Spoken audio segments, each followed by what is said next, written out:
The film you're about to watch is real. There are no actors in this film. The uniformed officers are real cops and security guards on duty. The medical staff are real doctors and nurses. They are not acting. They are really trying to stop the production of this film. Much of the film footage intended for this film was confiscated and destroyed by medical professionals. The hospital scenes you will see are the few surviving clips that escaped destruction and were smuggled out of the United States under threats of destruction and extrajudicial arrest. You will see officers claiming that it is illegal to film inside the lobby of a mental hospital. This is not true. It is illegal for any law enforcement officer to give legal advice about what is legal and what is not. The business of law enforcement is to enforce the law, not to interpret it, nor to practice law, nor to play the game of amateur lawyer. If any person in this film believes that he or she is a victim of a crime resulting from the production of this film, then he or she is invited to file criminal charges against Mr. Sanchez through the district attorney, the U.S. attorney, or the office of the attorney general. Mr. Sanchez claims the legal right to film inside the lobby of any mental hospital pursuant to the First Amendment right to freedom of the press. The right to freedom of the press was established in 1787 as part of the First Amendment, because the press is the only protection a commoner has from the despotism of the police, the courts, and the other two branches of the federal government. If it were not for the U.S. American free press, the U.S. would have become a monster country such as Nazi Germany or Joseph Stalin's monster Soviet Union. Therefore, Mr. Sanchez presents this film as evidence and as an indictment against these 7 mental hospitals on the charges of kidnapping, insurance fraud, defrauding the Medi-Cal and Medicare programs, medication torture, and the abuse of innocent mental patients.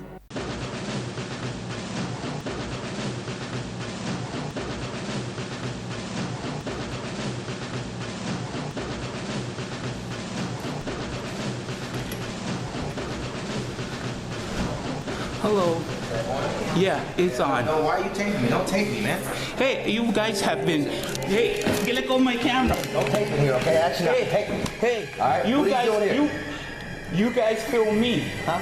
You Were you a patient taking here? a lot of films. Call Coach Sanchez. You call it, go ahead. Hey, Get out of here. Come on, let's go, man. Go, get out of here. you guys held me here for almost 21 days. Get out of here.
Здравствуйте, greetings from Kiev in the beautiful Ukraine. Behind me here is the great Dnieper River. And over the river is downtown Kiev. Farther over here, between those trees, is a statue. It looks very small because it's far away, but actually that is Kiev's version of the Statue of Liberty. It's very big. It's almost as big as the Statue of Liberty in the United States. On this side is one of many bridges across the Dnieper River. It's a bridge for the metro train that goes to downtown Kiev. Look at this building. What a lovely building. I love the architecture. This is an island. It's called Hydro Park Island. And that means that this part of the river is only half of the river. As big as it is, it's only half. And the other half is on the other side of this island. So if you think that if you know that the other half of this river is just as big as this half, you can imagine how big this river is. And we're right in the middle of the river on an island. I live farther across that the river. I live in an apartment, and I take a bus to the nearest metro station, and I travel by train. At the Lisova metro station, I take the metro train past some of these metro stations, over that bridge, and eventually to the downtown Kiev. It takes me about an hour and a half to get from Kiev, from my apartment to downtown Kiev. I live alone in my apartment. I have a good job. Compared to other Ukrainians, I appear to be rich, although by U.S. standards I'm very poor. But the Ukrainians have such low salaries that I live much better than the average Ukrainian. I pay my taxes, I pay my bills. Economically, I'm okay. But I miss my family. I left my family in the United States in 2002. When I left my family, one member of my family cried a lot when I left, although I promised her that I would be back to visit. But of course, she knew there would be short visits because it costs over $1,200 to get to the United States. When I left, I had planned to spend the rest of my life in Sweden. But the Swedish government wouldn't accept me. So I was living in several countries, trying to find a European country that would accept me to live there legally. So that's why I was living in Denmark, and in France, and Switzerland, and eventually in 2006, I arrived here in Kiev, where I was accepted, and I've been living here ever since. When I left in 2002, most members of my family didn't believe that I was serious. They really didn't think that I was really going to leave the United States forever and never come back. But after 6 years, 7 years, 8 years, they began to realize that I'm serious. Would you tell me your name, sir? My name? Yeah. No problem. What's your name? I'm making a film about the mental hospitals. What? What's your name? Supposed to even have a camera in here. What's your Don't bring camera here. You refuse to tell me your name. Why do you bring camera here? I'm making a film about mental hospitals. Huh? You're not supposed to even have a camera in Don't here. bring camera in here. Okay, you refuse to tell me your name? That's not your business. This man's If you have any My name is complaints, Anthony. My name Anthony, is okay. If you have any complaints, you can complain to the Paul Revere blog. Okay, you don't want the card? Fine. Do you have any complaints about me making a film about the mental hospitals? I'm offering you a card. Can I talk to you outside? Sure, come on. What up is that? You don't want a card? That's all right. You can hold on to that. No, I just have to talk to you outside because you were making them feel uncomfortable. That's the only reason. Okay, go ahead. So that's it. Every time I would call them, they would say, please come back. And so I would visit. And once I'm visiting, they would say, please don't go back. Don't go back to Kiev. Stay here. And I said, no way, I don't want to go through the same hell that I used to suffer in the United States. They said, oh, but the United States has changed. It's not as horrible as it used to be. But I don't see any change. The same hell, they still keep arresting. Because I'm still a political critic. I still criticize the U.S. government. So, of course, they keep putting me in mental hospitals. They keep drugging me with horrible medication. And so they began to realize all these things about the hell that I suffered and how nothing has changed, how they still try to drug me in mental hospitals. They understood I'm serious. When I say I am never coming back to the United States.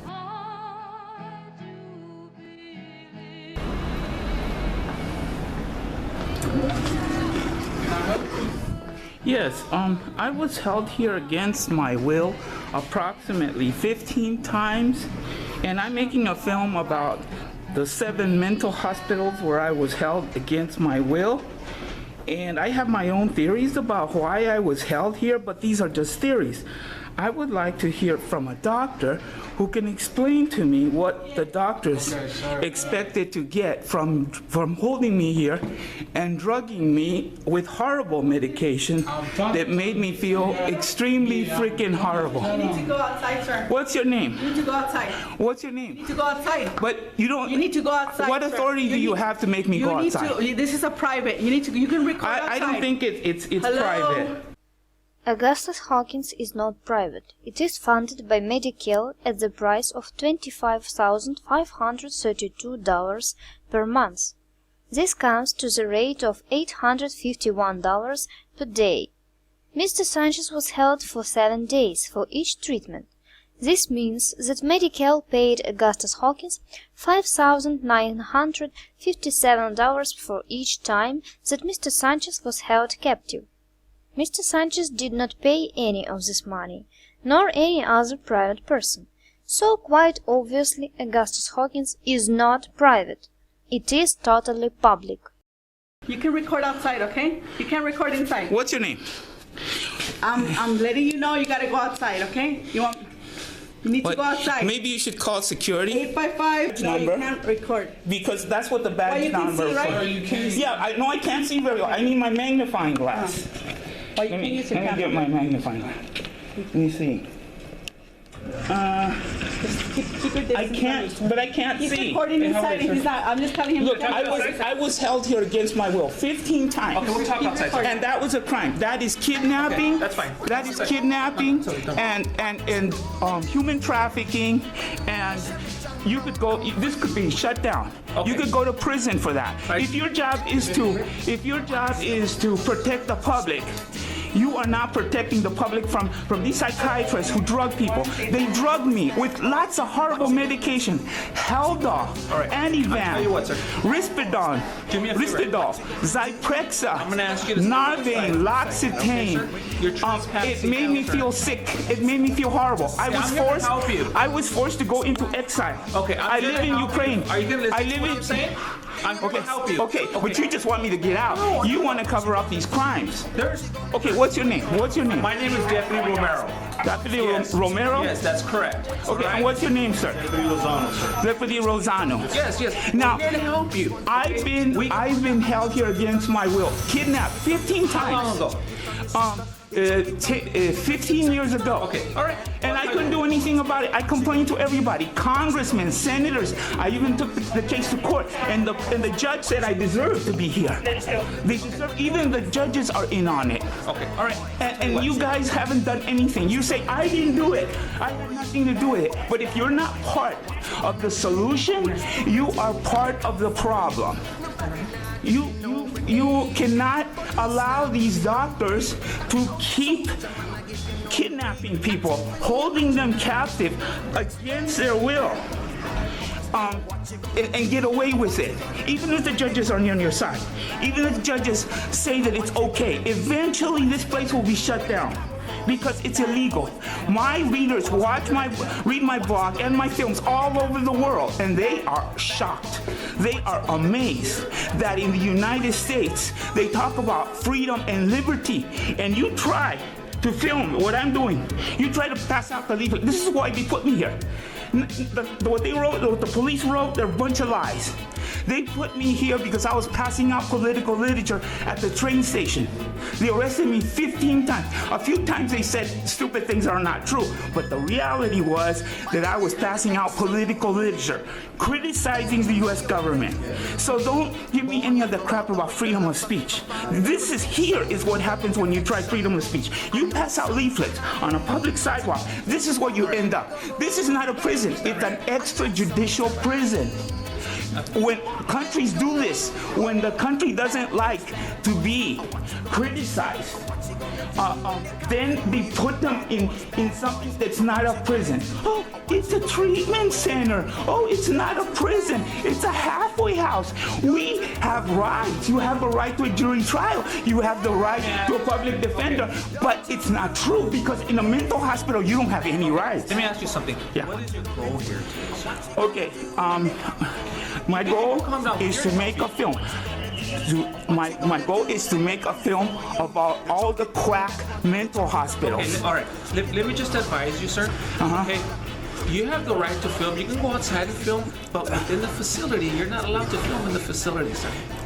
You're not allowed to give legal advice. It is a misdemeanor to tell me what is legal and what is not. Now, if you want to quote the law, you have a right to quote the law. However, if you do not quote the law exactly verbatim, word for word, then this is an interpretation. A federal law that says that if you give people advice, you are practicing law, and only a member of the state bar is allowed to give legal advice. And you are not a member of state bar unless you can show me a card. Police officers cannot say this is legal, what is not legal. If you see me doing a crime, your job is to arrest me right now, okay? But I have a First Amendment freedom of speech to film where I was held 15 times against my will. And you know, the reason why I have a right to be on this, and this is not on private property, this is public property. And the reason I have a right to be here is because this hospital owes me something for kidnapping and human trafficking. If I were to put a price on it, I would say $1 million. This hospital owes me $1 million. I left the United States in 2002. I've been living in Europe ever since. I've been living in Europe. I've been living in Europe since 2002. Turn around. Turn around. Turn around. Turn around. Put your hands on your back. Take it on the 50. It's 51, 50. Put the palms together. 16 time I was arrested. We're not arresting you. 16. We're not arresting you. We're not arresting you. The United States is a nation of loopholes. The Bill of Rights of the U.S. Constitution promises you the moon and the stars. However, if you are poor and live in a U.S. ghetto, the U.S. cannot live up to its own unrealistic promises. The Fifth Amendment proudly promises you freedom from arbitrary arrest. It is easy for U.S. to talk the talk. Talk is cheap, but walking the walk is almost impossible. Thousands of U.S. soldiers fought and died in many wars for such promises of freedom and liberty, such as the freedom from arbitrary arrest. However, the police in the U.S. don't give a spit about how many soldiers die for freedom and liberty. They are more concerned about using medication as a weapon of torture, to punish you for criticizing the police or for trying to film the doctors in the act of using medication as an instrument of torture. Every day, the police handcuff hundreds of people for criticizing the police or the US government.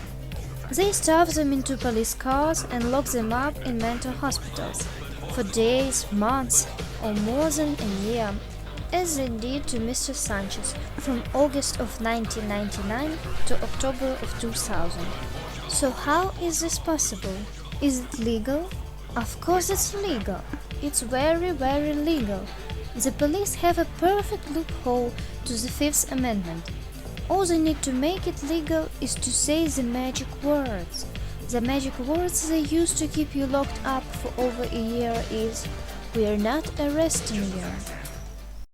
We're not arresting you. We're not arresting you.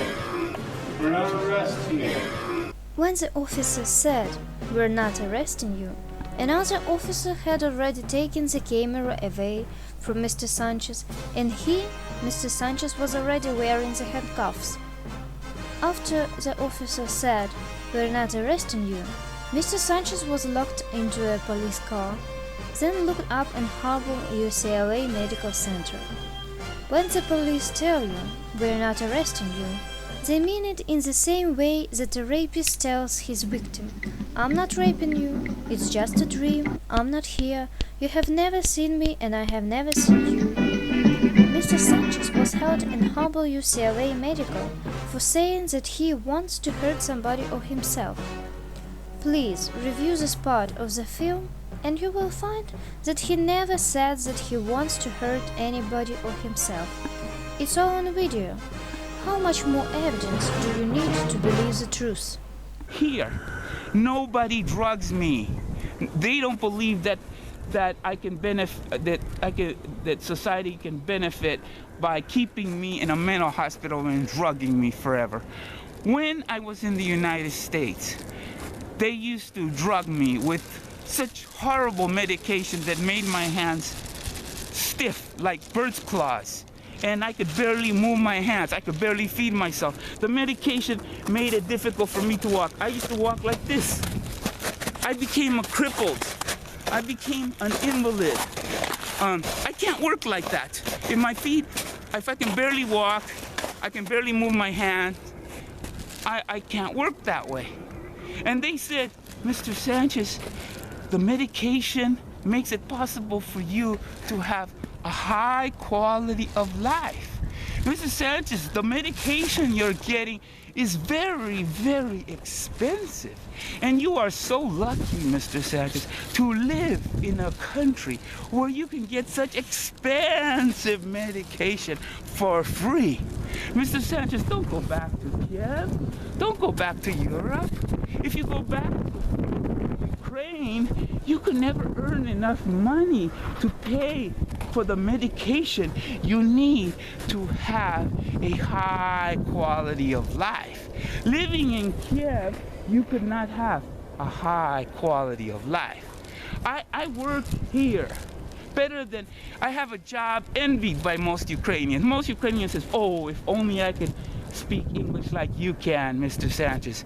If only I had degrees from UCLA, from Cal State Long Beach, from East LA College, from all those colleges and university like you, I would be so happy." And I have all that. And to them, this is not poor quality of life. To Ukrainians, the way I live teaching English is considered high quality of life. Not in the United States. In the United States, being free to teach, to work, earn a living, get paid, help many people learn a language that they cannot learn from a native speakers. These Ukrainians, they are taught book English. If I tell them what it means a lot of times, they don't know what that means. I can tell them a lot of things about a lot of words, but they don't know what a lot of means. They understand a lot of, but they don't understand a lot of.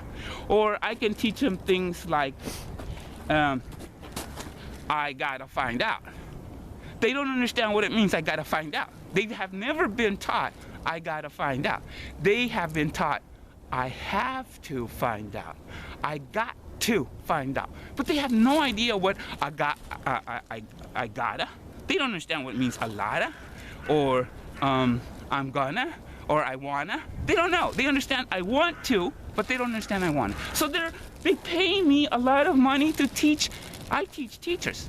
I teach university teachers how to teach. And this is something they can't get from any other Ukrainian. And To me, that's high quality of life. In the United States, this is not high quality of life. In the United States, they want to drug me.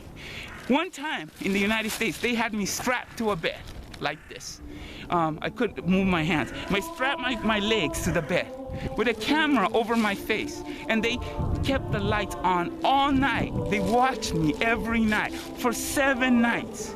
During the day, they had me strapped to a chair. My hands strapped to the back of the chair, my feet strapped to the chair, and the chair was bolted to the floor. And they called this a high quality of life. And they filled me with this horrible medication, made me sick, and they say, oh, this is a high quality of life.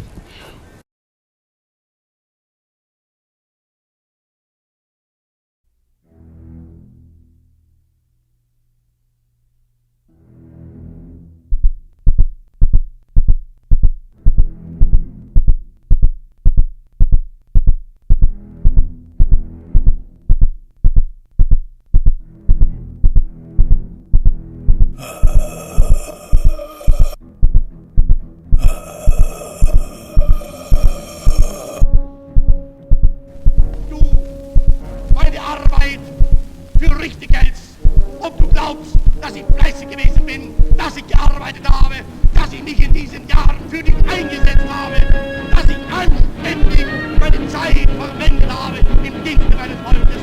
Gib du jetzt deine Stimme ab, wenn ja, dann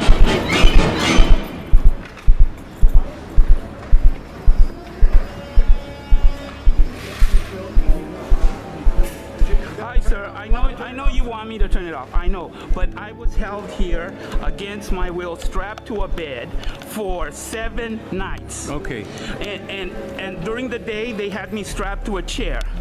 I was filmed all night while I was sleeping. Okay, well, just put it now. down. Wait a minute. I was filmed against my will. Okay, just put it down. 7 nights. Okay, just listen. My hands were strapped to the bed. My feet were strapped to the bed, and they left the lights on all night, and they expected me to sleep. Okay. It was hard to sleep. Okay. That TV camera was over my face. Now you have a camera, and I only want to be here for 5 minutes. Okay, and I want to know why I was strapped to a bed for 7 nights plus six days, strapped to the chair. Okay, just we'll talk with somebody. Well, call them. But if I go out, you're not going to let me back in. Yes, we are. So I don't believe you, because I have done this in many mental hospitals, many of them. Okay. And they say, oh yeah, go out, we'll talk to you. Somebody will come and talk to you, and they close the door. They don't let me back in. Okay, well, just put it down and just wait just a little bit, please. Okay. Please. We're asking you in a nice way. Just turn it off and put it down. Okay, please. Well, oh, wait, first, tell me your name, because if you made a promise that I would get to see somebody, Somebody's on their way. What's your name? If you made a promise that somebody will see me, George, your name is George. Okay, George has promised that somebody will come and explain to me why I was strapped to a bed against my will for 7 nights. And I was strapped to a chair during the day. And why are they upset when I have a camera over the face? A camera was over my face for 7 nights.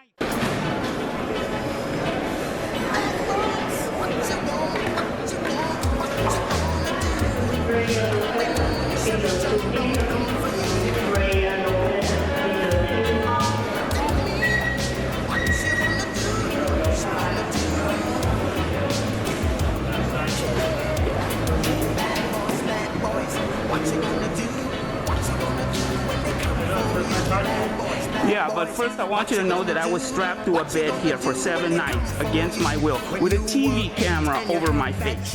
They left the lights on all night, and they didn't even ask me if I wanted to be filmed or not. I didn't want to be there. I was held against my will. During the daytime, they had me strapped to a chair. Well, first, what's your name? What? My name's right there. Put it on camera. Yeah. Okay. But you don't want to say your name? Oh, it's better to read it. Come on outside.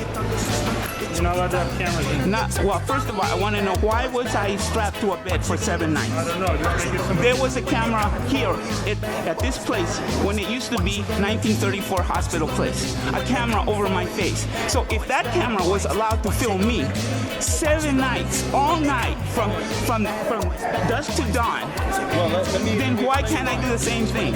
What's your name? Can you tell me your name, please? All right. Guy Tani.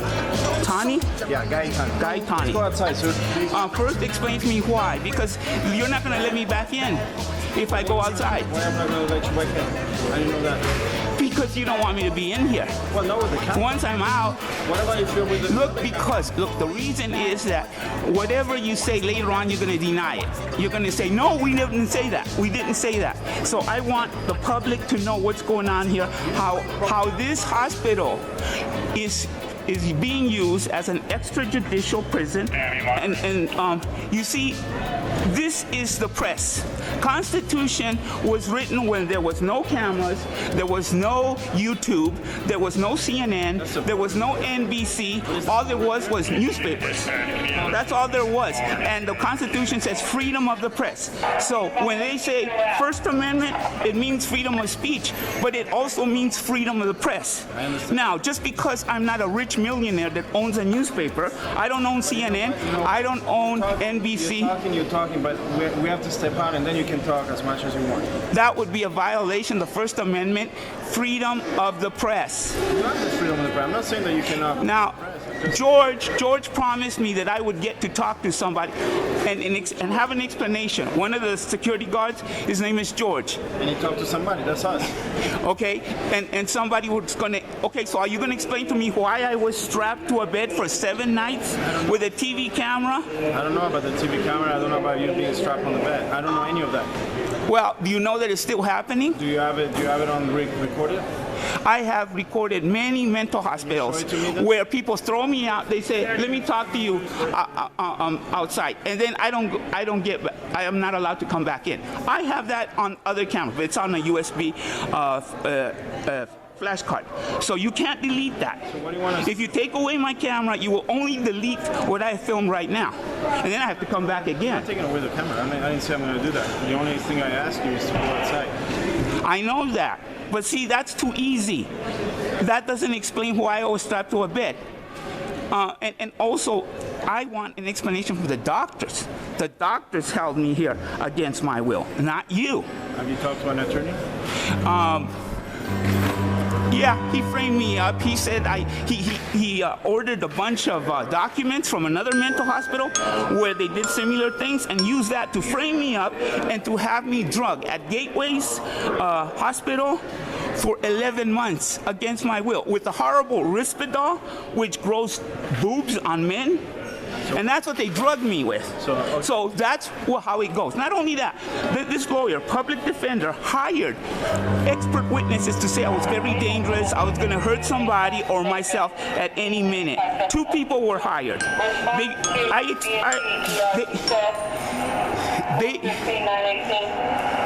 His name is Pedro Castillo, and he paid them at least $800 to write secret documents behind my back and say that I was very dangerous, I was going to do a crime. So I served 11 months in a mental hospital, Gateways, with I was not allowed a jury trial. I had expert witnesses to prove that I never passed out leaflets on public sidewalk, and the judge ruled that as irrelevant. What's your name, ma'am? Domai. Domai? Yes. Okay. Do you know why I'm doing this? I mean, I know it causes problems, but you know, this is a serious thing. This is kidnapping. It's a crime. Now, this is not a crime. This is, yeah, but with the camera, according to the First Amendment, freedom of the press. The Constitution was written when there was no YouTube, there was no CNN, there was no NBC, and only the press, only the newspapers. Everybody had a right to publish their own newspaper, which means that they had a right to Yeah, it's for YouTube, right, and other medias. Just because I don't own CNN, just because I don't own NBC or the Los Angeles Times or I don't own the New York Times, that doesn't mean I don't have freedom of the press. This is the press. This is the public. Now, if you're doing what you're doing here is legal, you should not be afraid to have the camera here.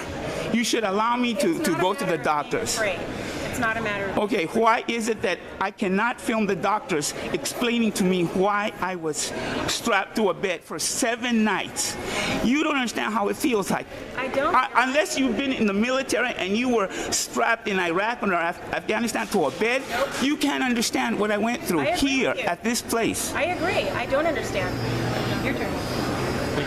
Okay, well, since you refuse to let me talk to a doctor, okay? Since you refused, and because my name is Carl Sanchez Medina. Can you let me talk? Yeah, go ahead. Okay, at what point did we refuse to let you see a doctor? Was there any point with the camera? Because without the camera, it means nothing. Go ahead. Because remember, what you say goes on camera too. Yeah. And it's going to show that you weren't really cooperative when it came to communication, and that goes back and forth. You're right. Okay. You haven't asked to see a doctor until now. Okay. And if you with the camera. Again, you're interrupting. Okay. So I want you to sound professional when you put this online. Okay. All right. So if you want to see a doctor, that's a different story. All right. So supervisors here are going to talk about it. All right. But you need to be clear on what you want. You can't just assume. Yeah. All right. Okay. But when he talks, I want you to listen. I don't want you to interrupt, because when you interrupt, we don't get anywhere. You understand? Okay. Okay. Okay, so then a doctor is going to explain to me on camera. Doctor, have you called the hospital? Did you make an appointment? Many times, and all they want to do is drug me. This happened 26 years. This has been going on 26 years in 7 mental hospitals. Not one of them has explained to me why they are drugging me. My name is Carl Sanchez Medina. I'm the director of the Paul Revere blog. Carl. Over 8,000 readers. Yeah. Just ask for your name. Yeah. So you want to talk to somebody on camera, and you want to do it under your own terms. Yeah. Okay. And you're only going to do it your way, and that's it.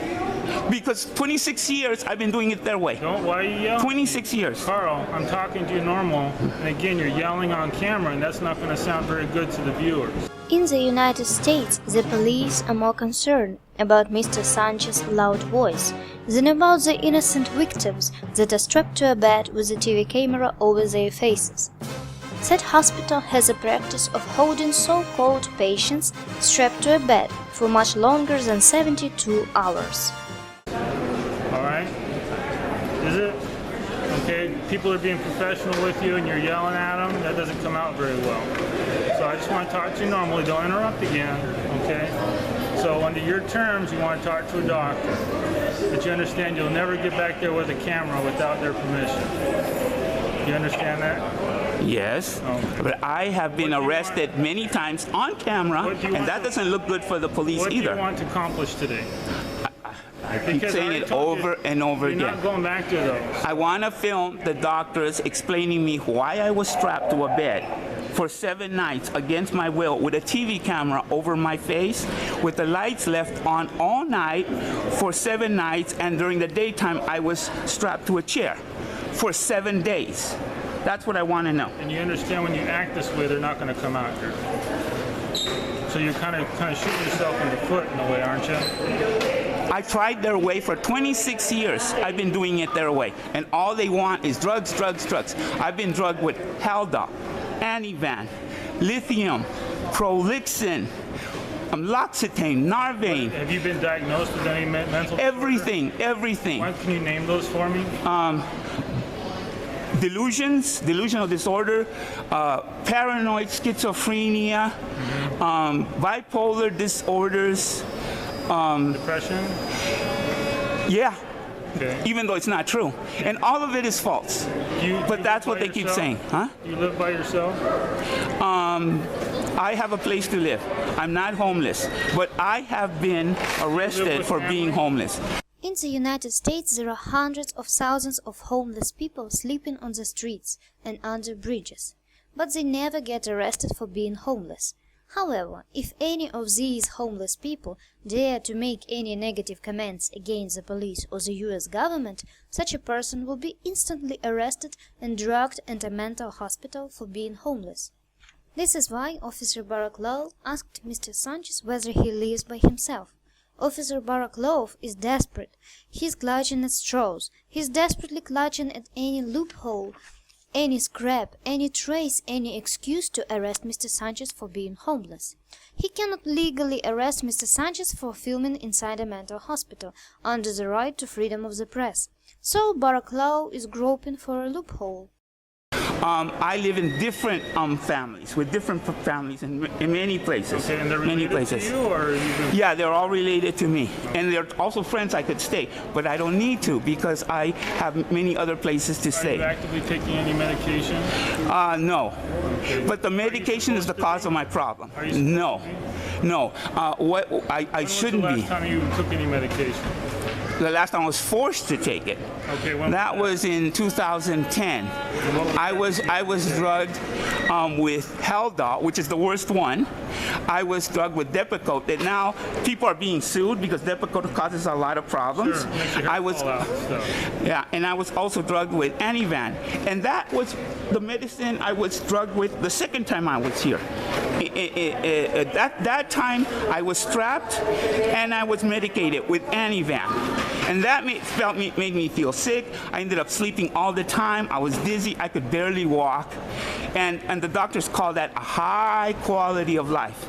They say, you are so lucky to live in the United States because in other countries, you wouldn't get to have this very expensive medication and you're getting it for free. Oh, you're so lucky. Carl, remember, you need to relax again. Okay? You're getting a little worked up. What events led you to go to the hospital where they had to force those drugs on you? What got you to the hospital? That's what I want the doctors to tell me. I have my theory. It is only a conspiracy theory. My readers also have their conspiracy theories. But my conspiracy theory, what do you want me to tell you now? Okay, I just want you to listen to my questions and give me a simple answer. There's nothing simple about this case. 26 years. It's not simple. Interrupting again. Okay. Okay. So you're. Can I ask you a question? I'm talking to you and we're going back and forth. And you see when I start talking, you interrupt me and we don't make any progress and you won't look very good to your readers, okay, or your viewers. Now, my question is you eventually got taken to a hospital, right? Okay. Who took you there? Was it an ambulance? LAPD. LAPD took you there. Where did they find you? They found me at the police station. Okay, you went to the police station. Okay, what actions did they say you were taking that made them take you to the hospital? I wouldn't sign a false confession to a murder. Okay. I refused to sign the confession to a murder of a teenage girl. Is there any actions that you might have taken that would have caused them to think you're mentally unstable? I have my theories. Well, you were there. Yeah, but they didn't tell me why. Okay, I went there with a warrant for my arrest. What's this all about? What's this for? I was a teacher at that time. Warrant for murder? No, the part for cause was missing. And the secretary couldn't explain. That's strange. I never seen this. A warrant for your arrest, and it doesn't say what you did. That's weird. Yeah, it was weird to me too. Okay, and I refused to sign this confession. Okay, and I was held there for not signing this confession. Got here, won't relax, and refusing to leave. We've indicated to sign out here in the rules. He's claiming freedom of the press, but doesn't have a press pass or any credentials or anything at the press. You can't bring it in without authorization from the hospital. I have sent many letters to this hospital in both addresses. The other alternative is a court order. If you can go to the court and you show cause for a civil action, if you're... I already went to court. Okay. Judge Stephen Hillman Margaret Nagel, sentenced me to be drugged at gateways for 11 months of extremely horrible drug torture. Risperdal that grows boobs on people. That was the result of Judge Stephen Hillman and Margaret Nagel. That's what the judges did. They want me to be drugged here. If it weren't for the judges this mad, I wouldn't be here. Those psychiatrists would have been in prison right now, and I wouldn't be here. But these judges are in on it too. See, that's the problem. That's why I have to make these films, so the public will know. I have readers in 12 countries throughout the world. They are Do you have any? appalled. Do you have any Appalled. civil, What's going on? Any civil action? I did. Against the hospital. I did many times. Yeah, I did. Currently? Not currently. Okay. And the judge just said, you don't have enough material facts to constitute a viable cause of action. Unless you get a court order. Yeah, You're probably not going to get the doctor's consent or the hospital's consent. Yeah. But absent a court order, we're not going to be able to let you in here to film a doctor. Okay, what's your name? Sergeant Stone. Sergeant Stalker. Okay, you admitted that there's no way that this problem is going to end. It's going to continue on and on and on. Right now, my only solution is to make films so the whole world knows about it. Yeah. So that I make films and because the judges won't do anything about it. And you're an example of how the system won't work. Because without this camera, they're going to say any lie to me. They'll say, call me next week. There's HIPAA issues and everything. You can't film inside a. That's the problem, but I want the whole world to know that because they don't know. They think the United States is a country of freedom of speech, that you can film anything you want. They're also protecting the freedom of the people that seek treatment here. I'm not filming them. I'm not filming them. I'm not detained for mental health issues. Yeah, but I'm not filming them. I'm filming you. Rights. They have rights too. And I've never filmed them. The Supreme Court has decided that this is the appropriate. I have many films. I have many films. I've never filmed a patient. I have only filmed the police, which is good for my film because I'm going to put cop music on it. Cop films sell better than psychiatrist films, and I film psychiatrists against their will, of course. They hide their face. They put their hand over my camera. Okay, but I think this will work. Forget the judge thing. The system doesn't work. The old method, freedom of speech, that's what will fix the problem. You can't bring it in here without absent a court order. One time, a probation officer said, Mr. Sanchez, you could never work as a teacher again, but maybe you could volunteer and teach children how to read, and you can contribute to society in this way. So that's what they want me to do. After I graduated from these universities, I graduated from UCLA, Cal State Long Beach, East LA College. I went to several colleges, Cerritos College, Long Beach City College. And after that, what did they want? They taught me, in these colleges, they taught me to speak French, German, Swedish, Spanish, and now I can speak Russian. But did they want me to teach French? Did they want me to teach English? Did they want me to teach Russian? After my $50,000 education, did they want me to work as a teacher? No, they didn't. They wanted me to volunteer. They wanted me to be a slave. Here, this used to be a communist country. This used to be the U.S.A, the Soviet Union. People used to work for free because it was communism. It was a paradise. But very soon, every Ukrainian began to understand when you make people work and you don't pay them, this is slavery. And this is gone. They know it's wrong to make people volunteer. They know it's wrong to make people work for free. So here I'm not a slave. Here I get paid. And so I found, and here I have freedom of speech. Here I can criticize the U.S. government. And here is where I found freedom of speech. I found more freedom of speech here in the former USSR than all 50 states in the United States.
Hello, Ellen. I'm sorry I had to come back and film again because last year when I filmed it, I filmed another mental hospital, Del Amo, and they arrested me and they deleted all the film I made here with Dr. Roberts and Dr. Hertz. So I have to film again. Okay, let me call Dr. Roberts. What's your name? Carl Sanchez Medina. Hi, Carl Sanchez Medina is here. He was here last year filming. So, I don't know if you remember him, but he said he has to come back here filming again. And he's filming. Are you filming me, sir? Yes. Just like last time, but it was all deleted by a crazy woman named Valerie. It's for a film I'm making about the mental hospitals where I was drugged dozens of times against my will with horrible medication, and today those medications are now known to be very harmful and people are being sued. But I'm not suing because it won't do any good. Here I was drugged against my will with Risperdal for 11 months. But I think they have a sign up that says no cameras. But it's not true. They don't want to be filmed. But I do have a right to film under the First Amendment, freedom of the press, even though I'm not rich enough to own CNN. Yeah, just because I'm not rich enough to own CNN or Los Angeles Times. I don't want to be on the camera. You see, you're participating with people who have done horrible crimes. But you know, yeah, I understand. You just work here. But you see, the last film I made was called the Auschwitz Halfway House, and you know this. I don't know if it's still a halfway house, but it used to be the Gateway's halfway house. And in the halfway houses, people didn't get a jury trial because it's a halfway house, it's not a prison. And all the Nazis there who worked at Auschwitz, they all said, I was just following orders. The Führer forced me to do it. I didn't want to do it. Go complain to the Führer. Hello. Hi. You remember me? So I'm Carl Sanchez Medina, and are you Dr. Roberts? Yes, I am. Well, I'm sorry that the film interview, it was deleted. Oh. After this, I went to Del Amo. Okay. And at Del Amo, they arrested me. They kept me there for 2 days. Oh my. And they deleted all the film I made here and at the other mental hospitals, such as Little Company of Mary. Okay. So after this, I'm going to Little Company of Mary and bother them again. Now, they don't like it. They don't like it. But, and I know that you had nothing to do with forcing me to take that Risperdal. No, I didn't. You had nothing to do with it. You weren't even here at that time. That's correct. Okay, but see, here's the thing. You are working for these people that I hold responsible for the 11 months of being drugged against my will with Risperdal. And it turns Start out... from the beginning and tell me, you were here at this hospital as a patient? No, I was here in this slave cabin, and this was the master's house. We slaves were not allowed to come to the master's house, so we were living in those slave cabins beside this hospital, I think over there. RRC. Yeah, yeah, and today, I don't know if it's still a halfway house, but even though I was not allowed to come here to the master's house, and that's why I don't believe that there are any patients here. They say, oh, you can't film here because there are patients. I don't see any patients. And when I was there... Because it's a locked facility, so all of the patients are behind double locked doors. They're all very, very sick. They're acutely psychotic. So their privacy is 100% protected. Yes. I only want to film those people who are representing or defending the people who held me here against my will for 11 months. That's not even counting Metropolitan Detention Center, which is almost as bad. Sorry to interrupt you. Yeah. Did you get conserved when you were here? No, but they wanted to.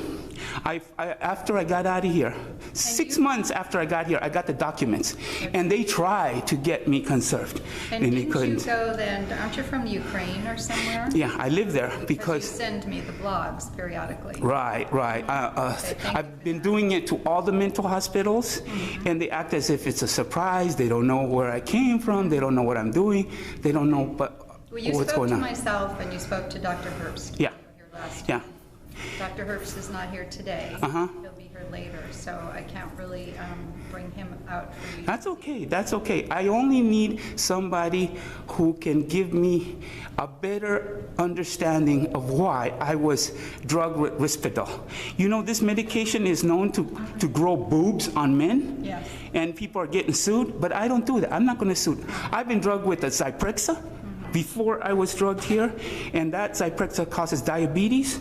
I was also drugged with Depakote. All those things that people are getting sued for, I was drugged with it against my will. So just to understand, sometimes the drug that you're giving is really good for a psychiatric disorder, and most drugs do have side effects, and sometimes when we start giving drugs to people, we don't always know 10 years or 15 years down the road what those side effects might be. When we find out that they are like that, then we switch and do something different. In the United States, it is totally legal for doctors to use mental patients as guinea pigs for medical experimentation. Dr. Roberts has just nonchalantly admitted that these cruel and barbaric experiments can last 10 or 15 years, and she doesn't seem concerned with the health that the patients suffer for 10 or 15 years. She just coolly explains that after the 10 or 15 years experiment runs its course, she just apathetically starts a new 10 or 15 year experiment. She doesn't care one bit about the health damage that the medication causes. The U.S. government does not give a spit about whether the medication causes patients to commit suicide, or if it causes diabetes, or if grow boobs on men, or causes psychotic behavior, such as the heavily medicated high school student who murdered dozens of children at Columbine High School. Using prisoners as objects or tools for medical experimentation is not new. This is what the mad scientist Dr. Mengele used to do at the Auschwitz halfway house, southwest of Krakow, Poland. Mr. Sanchez has been there and has found many similarities between Auschwitz and mental hospitals in the United States. When a rapist rapes a woman, the rapist says to the woman, "You're going to enjoy this. What I'm giving you is worth $1,000 per trick. A prostitute would charge you $1,000. You're getting it for free. Many women enjoy getting raped. So after a while, you're going to thank me for raping you." Now, maybe it's true. Maybe some women enjoy getting raped. But do you think that all women enjoy getting raped? No, and I think that's not the topic we're discussing. It is, because I did not enjoy that horrible medication. Many patients enjoy it. I've seen a woman rolling around the floor begging for more medication. So I know some people want it, but not me. I was against it and I was forced to take it. They were saying, if you take your medication, we'll let you go. We'll cut you loose, but I have to see you're responding to the medication. They said that to me every 2 weeks. And then a different person would say, well, I wasn't here. I didn't make any promise to let you go. And you know, I'm sorry that you have had the, this is our CFO. He's asking you to turn that off. He has been here before. We've been through this. Yeah. And he continues to come back. The last place he went to, they hospitalized him. yeah, and they delete the film, which means I have to come back. Okay, well, we don't let you film here. So I understand. I didn't let the doctors drug me, but they drugged me. what? Okay. I didn't let the doctors drug me, but they drugged me. I didn't let the doctors keep me here as a prisoner for 11 months, but they did it anyway. These people don't care about what I want. So why would people here care what you want? I would care what you want. I would respect your wishes if only my wishes had been respected when I was here for 11 months. Sorry, well, he's gonna call the police, so. Okay. That's very helpful for my film. I need to wait for the police. Because Michelle promised to call the police, and she broke her promise. The police didn't come. So maybe this time the film will be better, because it would be better with the police. Because that's what sells my films. What's your name? Again, I think they said it. Could I have your name again, please? Because I didn't hear it. It was from far away. Well, I'm worried about Ellen. Ellen, do you want to come back, please?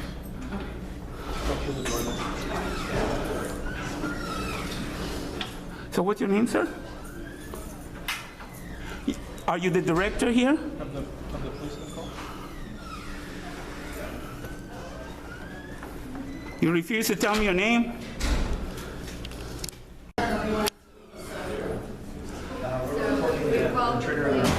Okay, I'm waiting for him. It's 1891 Effie Street.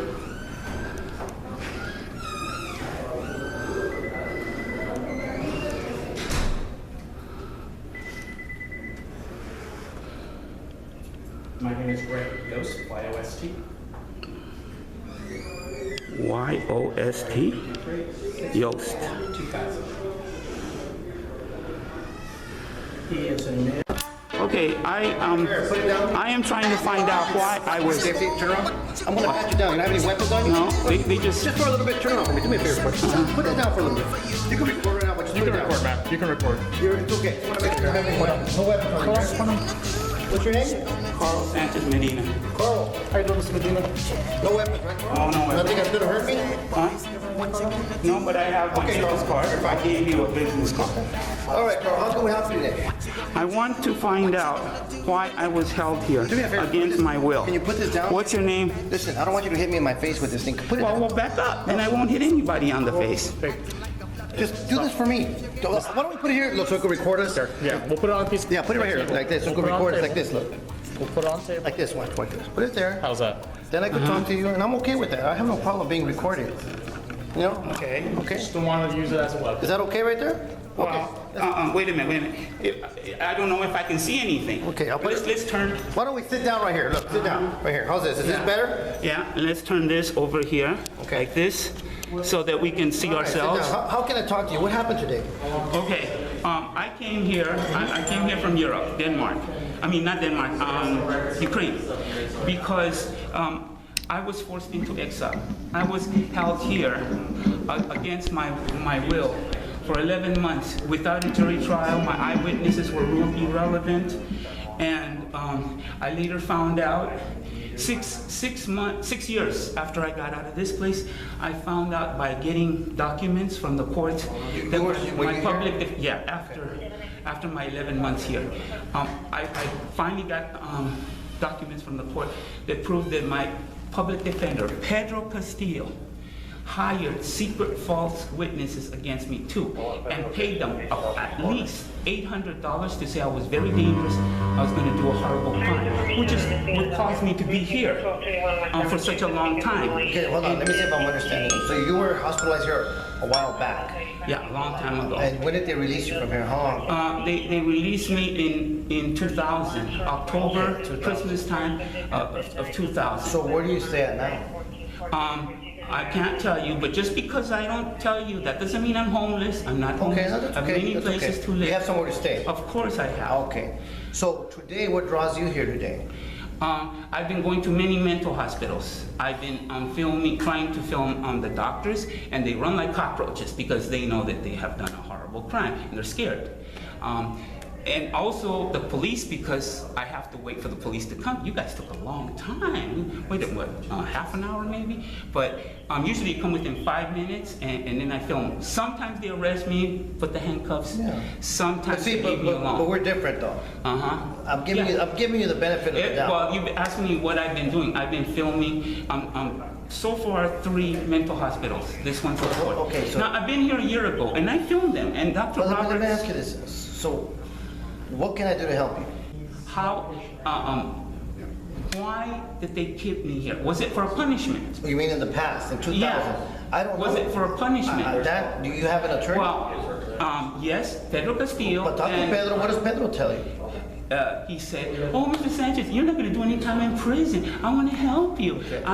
And he hired extra witnesses. Carl Sanchez. Carlos. There's no way of me knowing why you were here. I don't know. Well, I mean, it's the first time I've met you. I have no idea. Yeah. But what I do know is that you can't be disturbing the peace here because this is their lobby. Yeah, but they disturbed my peace by holding me. But that's why you my will illegally. You need to talk to your attorney. It's a civil matter. He's the one who sent me here. Okay. He's the one who wrote Carlos, secret documents. Carlos, listen to me. What I don't want is for them to put you on another hold today. I don't want them to do that. Well, they've already done that. I know, but you don't want that to happen again. I want you to be free. I want you to be happy. I want you to prosper, okay? I don't want you to get in trouble. I mean, do you really want to get... No, I want my viewers. I have over 8,000 readers and viewers that watch my films, and they want to know how is it possible that in the United States they can put you in prison and say, it's not a prison, it's a mental hospital. All right, or listen, it's not a prison, it's Carlos, a halfway house. Carlos, you need to talk to your lawyer. He's the one who framed me up. But I'm only here to keep the peace. If it weren't for the Carlos, listen to me. I wouldn't be here. You're not listening. I'm only here to keep the peace. Okay, but you're telling me to talk to the person that put me here. But Carlos, listen. I want the best for you. I want you to be happy.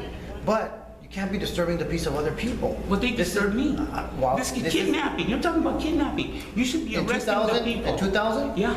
And it's 2014. This is 14 years ago. Cold case. Correct? Cold case. 14 years ago. But that doesn't make it right. Time does not make things right. I'm not saying it's right. I'm not saying it's wrong. To keep me Carlos, in this situation you're not listening. for 10 years, 14 years, okay, listen, it's not right. It's worse. I hear what you're saying. I understand what you're saying. But there's a different issue here.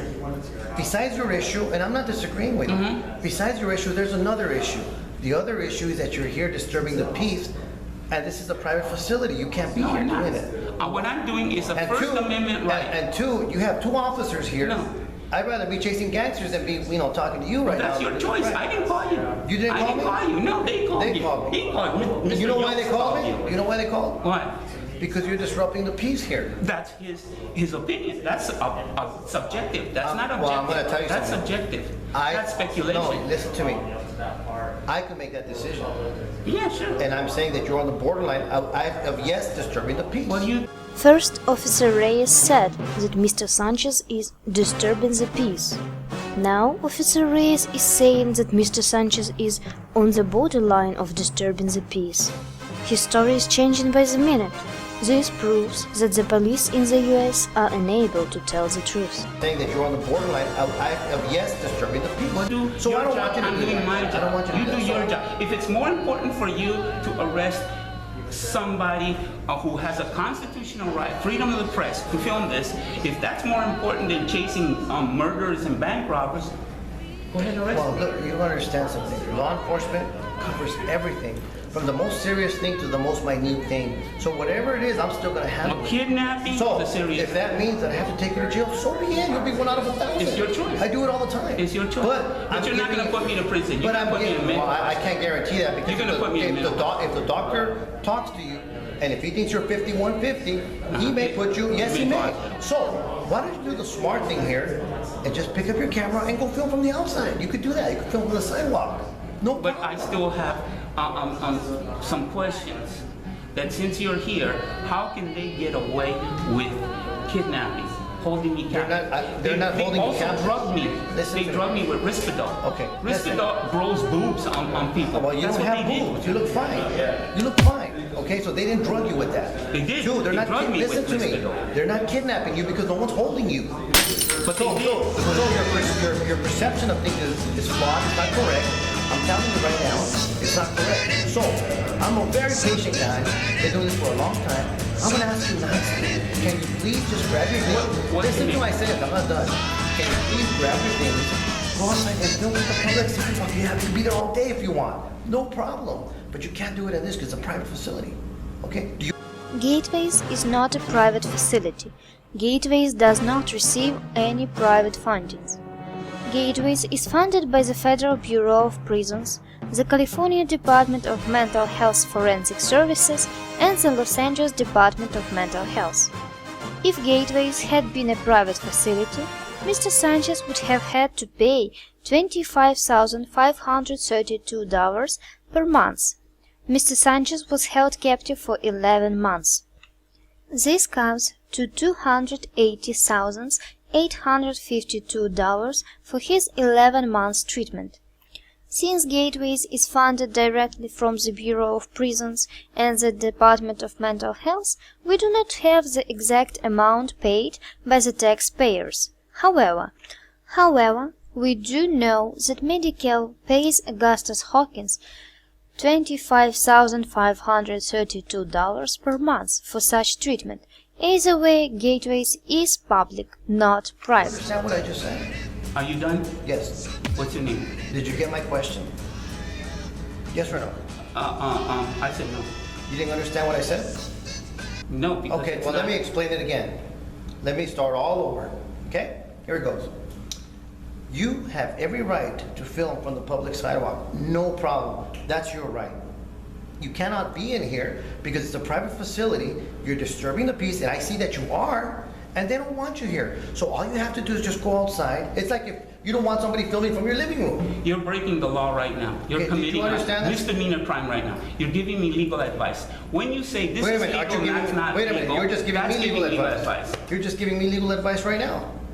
Judges always So say you're that to committing me. a- so you're committing a and crime. all the police say Wait a that to me minute, too. wait a minute. So you just committed a crime right now?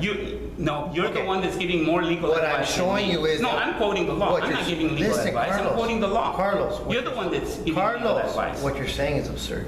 I need you to grab your stuff, take your things, and go outside. But you just said that what I'm doing is illegal. That is a legal advice. One more You're time. telling me what is legal, One more what is time. not legal. One more time.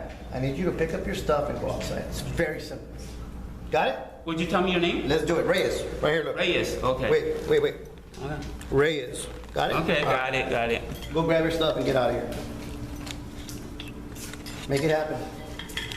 If the doctor talks to you, and if he thinks you're 5150, he may put you, yes, he may. So, why don't you do the smart thing here and just pick up your camera and go film from the outside? You could do that. You could film from the sidewalk. If the doctor talks to you, and if he thinks you're 5150, he may put you, yes, he may. So, why don't you do the smart thing here and just pick up your camera and go film from the outside? You could do that. You could film from the sidewalk. If the doctor talks to you, and if he thinks you're 5150, he may put you, yes, he may. So, why don't you do the smart thing here and just pick up your camera and go film from the outside? You could do that. You could film from the sidewalk. If the doctor talks to you, and if he thinks you're 5150, he may put you, yes, he may. So, why don't you do the smart thing here and just pick up your camera and go film from the outside? You could do that. You could film from the sidewalk. If the doctor talks to you, and if he thinks you're 5150, he may put you, yes, he may.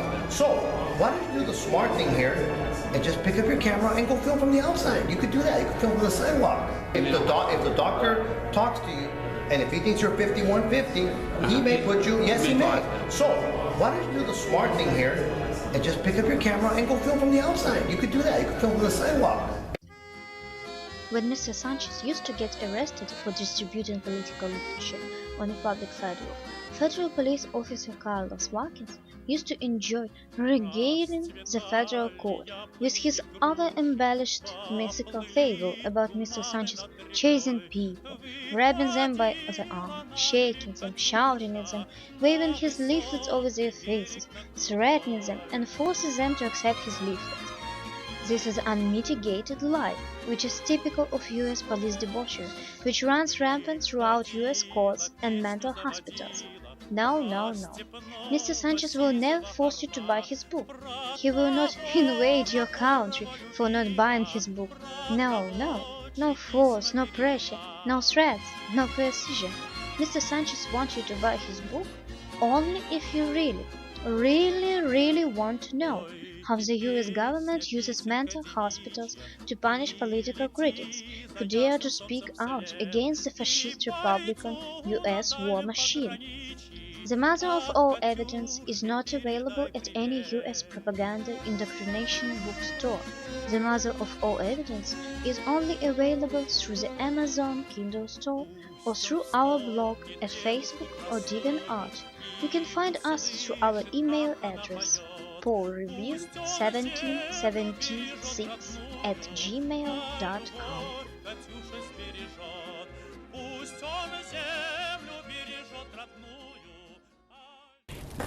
The mental hospitals was the worst. The drugs was horrible. It was worse. It made me sick. I could barely lift anything. It's like if you got the flu. If you have a flu, you can take Tylenol, you can take NyQuil, and you feel better. But when they force you to take medication, when they pin you down to a bed and four men pin you down, and then the nurses pull down your pants, underwear, give you shots in the butt, you can't stop them. I was sick because of the medication.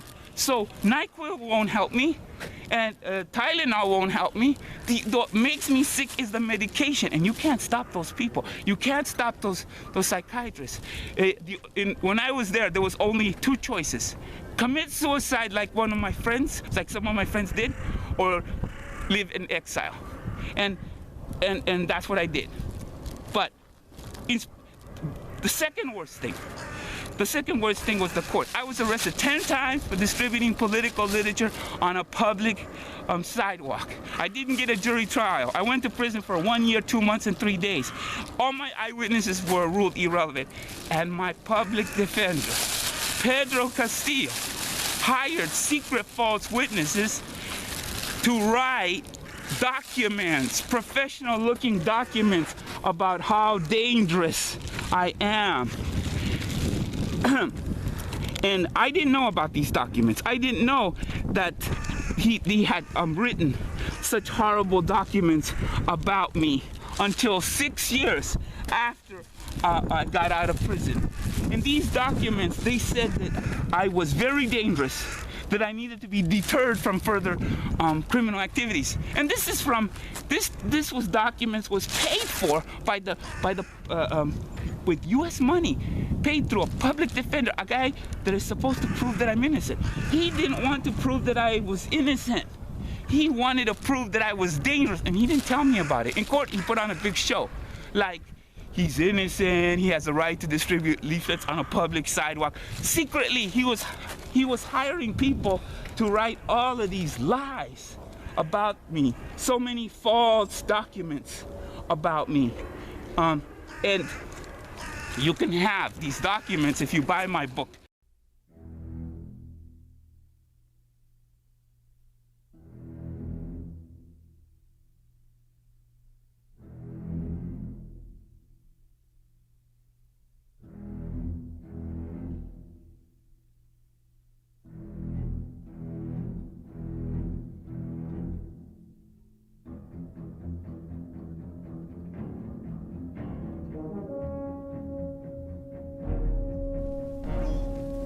Meine Arbeit für richtig hältst, ob du glaubst, dass ich fleißig gewesen bin, dass ich gearbeitet habe, dass ich mich in diesen Jahren für dich eingesetzt habe, dass ich anständig meine Zeit verwendet habe im Dienste meines Volkes. Gib du jetzt deine Stimme ab. Wenn ja, dann tritt für mich ein, so wie du meine Arbeit für richtig hältst. Ob du glaubst, dass ich fleißig gewesen bin, dass ich gearbeitet habe, dass ich mich in diesen Jahren für dich eingesetzt habe, dass ich anständig meine Zeit verwendet habe im Dienste meines Volkes. Gib du jetzt deine Stimme ab. Wenn ja, dann tritt für mich, ob du meine Arbeit für richtig hältst. Ob du glaubst, dass ich fleißig gewesen bin, dass ich gearbeitet habe, dass ich mich in diesen Jahren für dich eingesetzt habe, dass ich anständig meine Zeit verwendet habe im Dienste meines Volkes. Gib du jetzt deine Stimme ab. Wenn ja, dann tritt für mich ein, so wie ich für dich eingetreten bin. Hello, my name is Carl Sanchez Medina, and I'm here to ask the doctors or somebody who in charge why I was tortured with horrible medication against my will.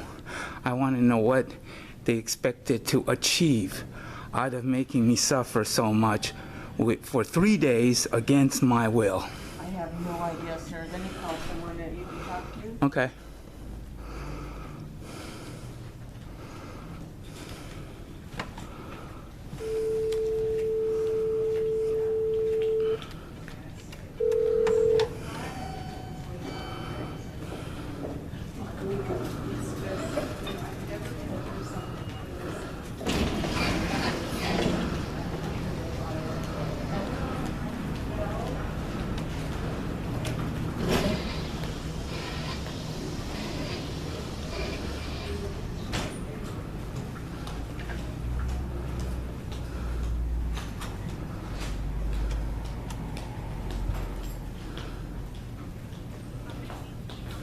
This is Dee at the front information desk. I have a gentleman here. I try to call risk manager. I need somebody here in this situation.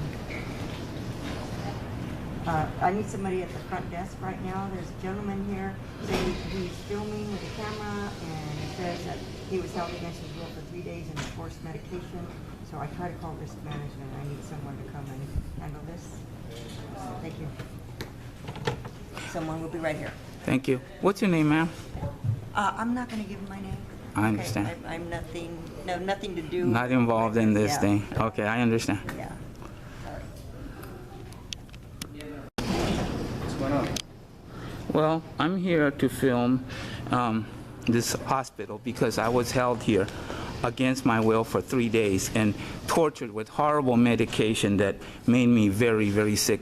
And I would like to know, what did the doctors expect to achieve by making me suffer so much? Not outside, sir. I tried that before. I was here last year, and I did step out. I cooperated, and you know what? They didn't answer my question. Why was I drugged here against my will? And the security guard who told me to step outside, he said, "Go get a life." I would like to know, why did the security guard say, "Go get a life"? I don't know. He wouldn't say his name. I asked him, "What's your name?" And he wouldn't tell me his name. Now, would you tell me your name? Or are you afraid to tell me? Yeah, would you please? What's your name? What's your Carl name? Sanchez Medina. Tell me again, what's your name? Robert Serrano, you say? Robert Serrano. Okay, very good. Thank you. My name is Carl Sanchez, and I will step out, but first I want somebody to explain to me why I was drugged for 3 days and made to suffer. Does this hospital punish people, or do they treat people to make them feel better? When were you admitted? 2010.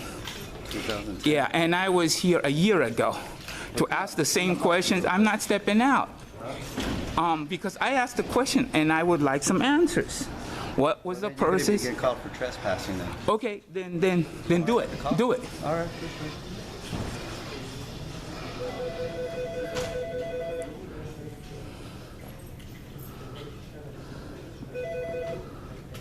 Good afternoon,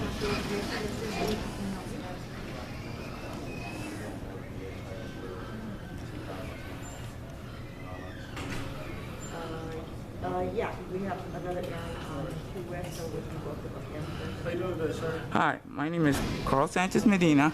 And what's your name, sir? First of all, that's private information. First of all. Okay. I have a Fourth Amendment right to privacy before you can ask me to record. And I have a First Amendment right of freedom of the press. This is the press. Okay. Okay, just because I'm not rich enough to own CNN, I don't own CBS, NBC, doesn't mean that I don't have freedom of the press. This is the press. I have a right to do this. Can I talk to you outside in private? No, because the last time I went outside last year, my question was not answered.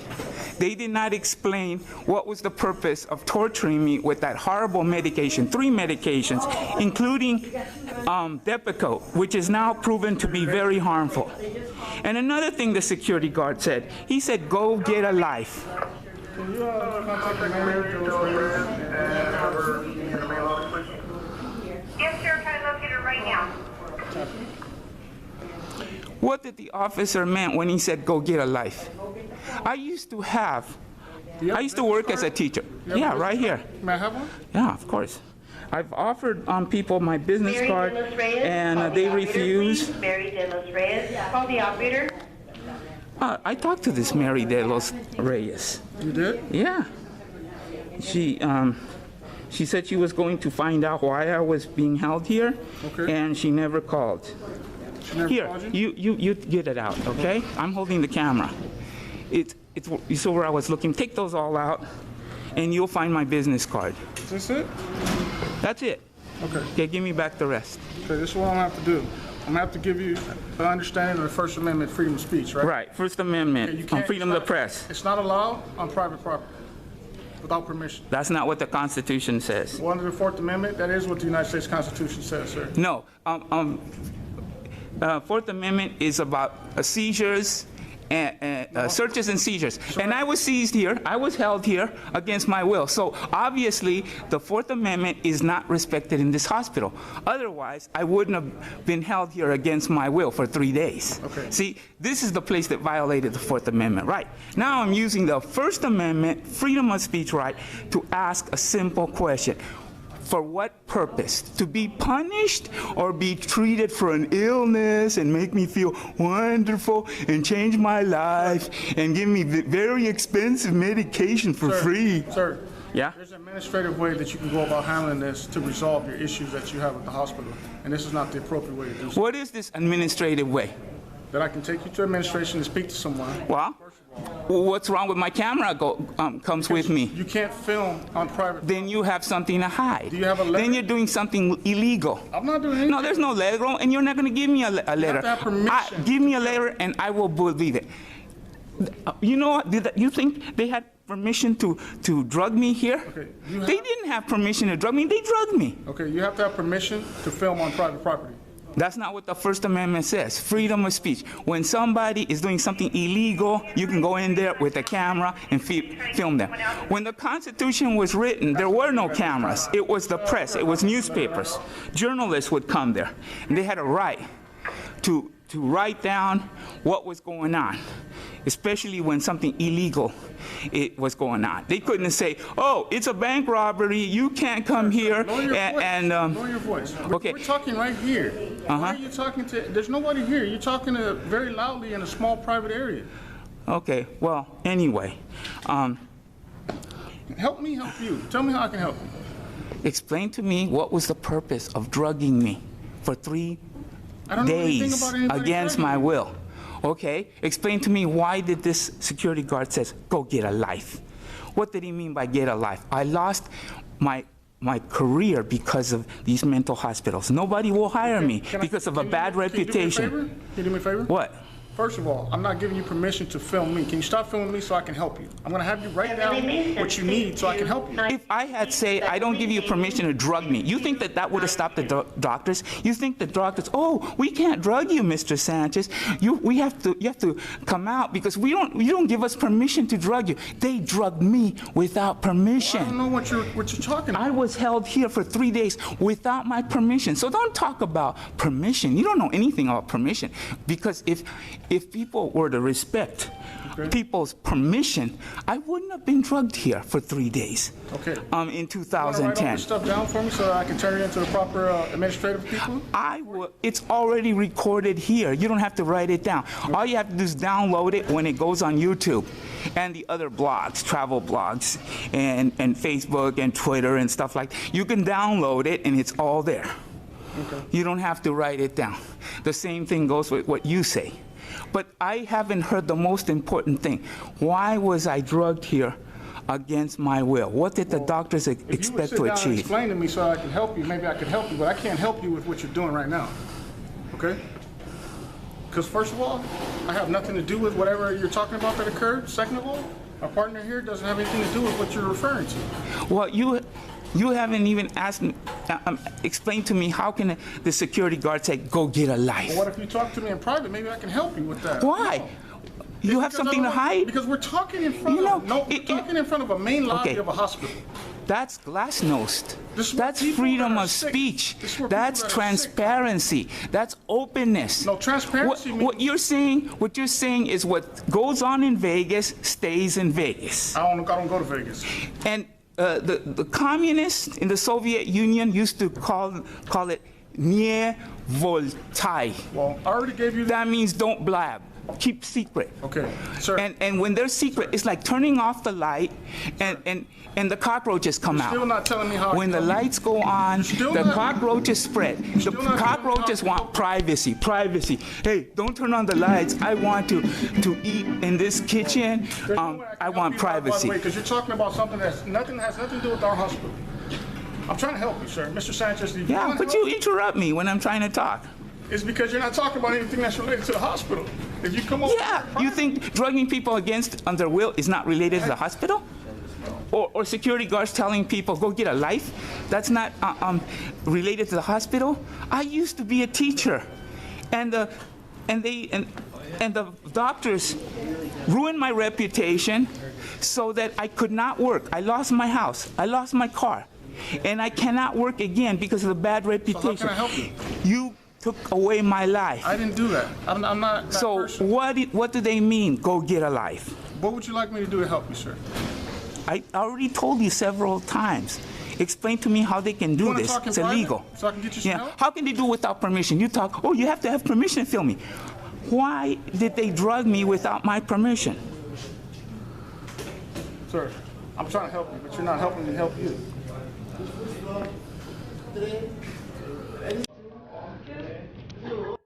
Since Mr. Sanchez has been dragged in many mental hospitals, he has become a first-hand expert witness of what goes on in U.S. mental hospitals. In most of these mental hospitals, he has met patients with horrible scars on their arms, hands, necks, and face. Such patients also claim to have more scars under their clothes. Women claim to have many such scars in private body parts, covered up by clothing. When Mr. Sanchez would ask what happened, the answers were similar.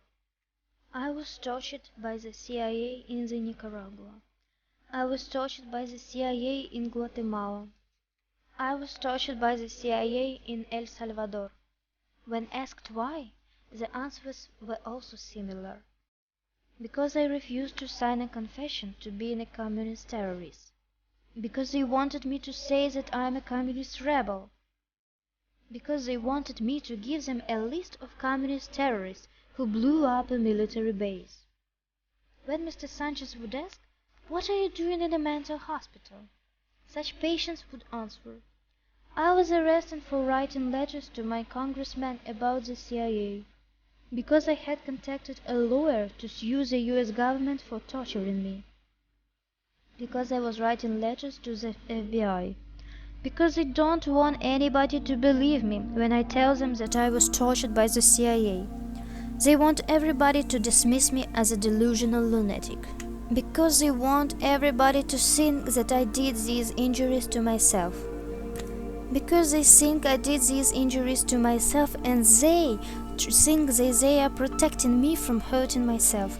But that's not true. I didn't do this. It's the CIA who did this to me. This is part of what Mr. Sanchez had written on the leaflets that got him arrested at Los Angeles Street and at the Rosa Park metro station. Mr. Sanchez also wrote about the cruel punishments that the nursing staff inflicted on the patients. The medication stiffens your legs, so patients at these mental hospitals shuffle their feet as they walk. It's not possible to walk normally, but the nurses don't understand this, so they loudly admonish the patients. "Robert, stop shuffling your feet. You'll wear out another pair of flippers again. You want me to strap you down to the chair again?" The medication also causes you to lose all your strength and you are forced to lie down wherever you are. Sometimes you are forced to lie on the grass, on the dirt, or on the dusty asphalt. But the nurses don't understand this, so they loudly reprimand the patients, shouting, "Mary, get up! Get up! Get up! Don't lie on this asphalt! You'll get your clothes dirty again! You want me to strap you down to the chair again? Get up! Get up!" It doesn't matter if you're German or U.S. American. When a nurse is given the authority to punish people, they automatically become Nazis at Auschwitz. Mr. Sanchez wrote about this in his book, The Mother of All Evidence. Read about the Stanley Milgram experiment of Yale University, 1963. The CIA helped create and build the feared Guatemala military intelligence called G2. We got technological equipment from CIA, like listening devices, computers, technical equipment, and then we have bigger facilities. And then we had increased personnel, and then they focus against groups that are against the government. The death squads, which spread across Latin America, were born in Guatemala in the early 60s and continued for the next 3 decades. People began to vanish. They were simply snatched off the street by armed men in white vans that became known as Mano Blanco, the White Hand.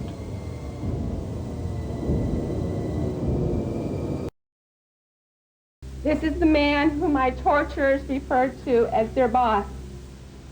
In 1989, Sister Diana Ortiz, an American nun serving in Guatemala, was kidnapped, repeatedly raped, burned with cigarettes, and lowered into a pit of corpses and rats. Were beginning to rape me again. I became aware of the presence of someone else in the room. I have been asked by the committee to come here and bear witness to facts surrounding the death of my husband.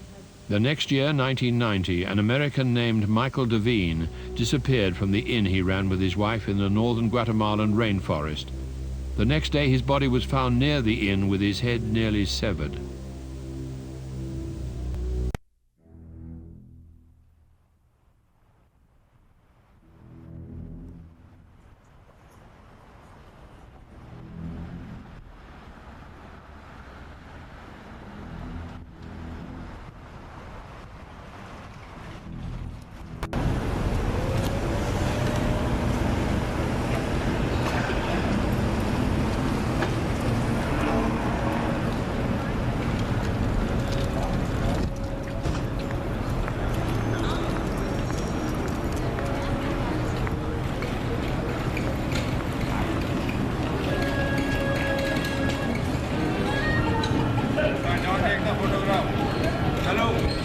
Just a moment. Okay, sir, what is it that you want? Yes, sir. Don't take the photograph. Okay, who are you? What's your name? Can you tell me what's your name? My name is Arthur. Arthur? Uh-huh. Okay. And, okay, all right.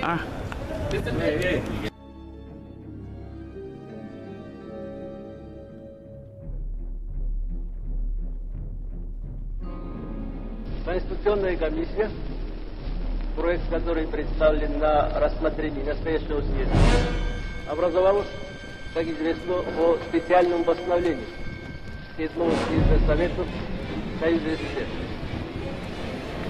Это было 6 февраля 1939 года.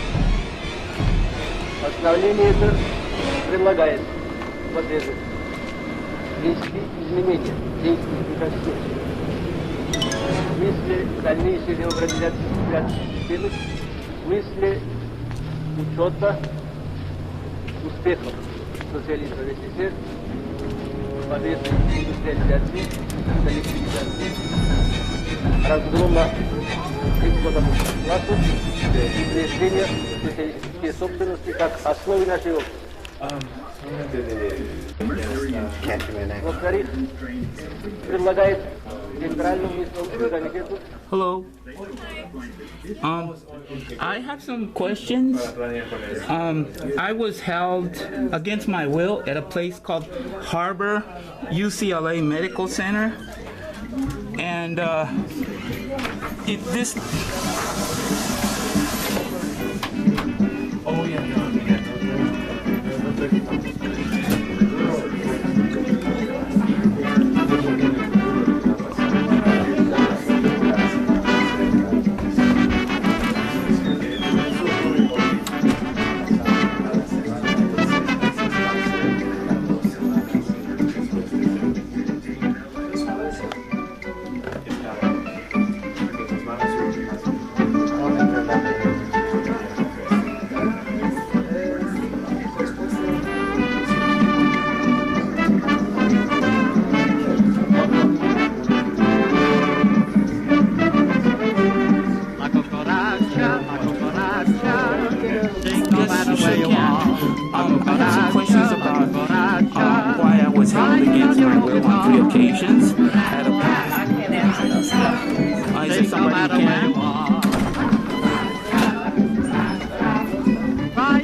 To a place called Harbor UCLA Medical Center, and my letters weren't answered, and that's one of my questions.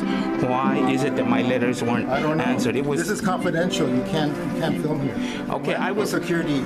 Call security. I'd like to talk to the security, please. Come in. What? Come in. Call security. Call security. Sir. Yeah. Yeah. Who are you? Are you a patient? I'm the director of the program. What's your name, sir? Dr. Jacobson. Dr. And this, you're violating confidentiality by doing this. Okay, so I need you to leave the clinic.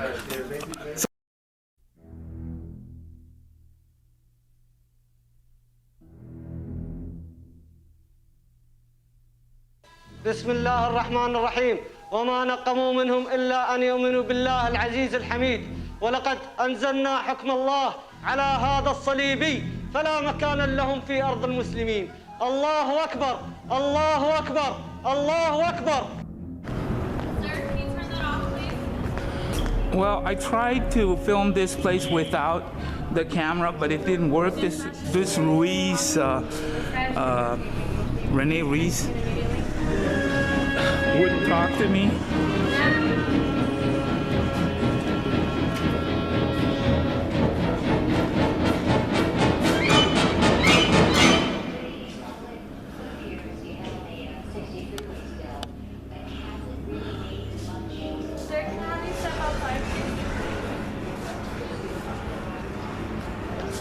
I think this hospital owes me something for the 10 days that I was held here against my will.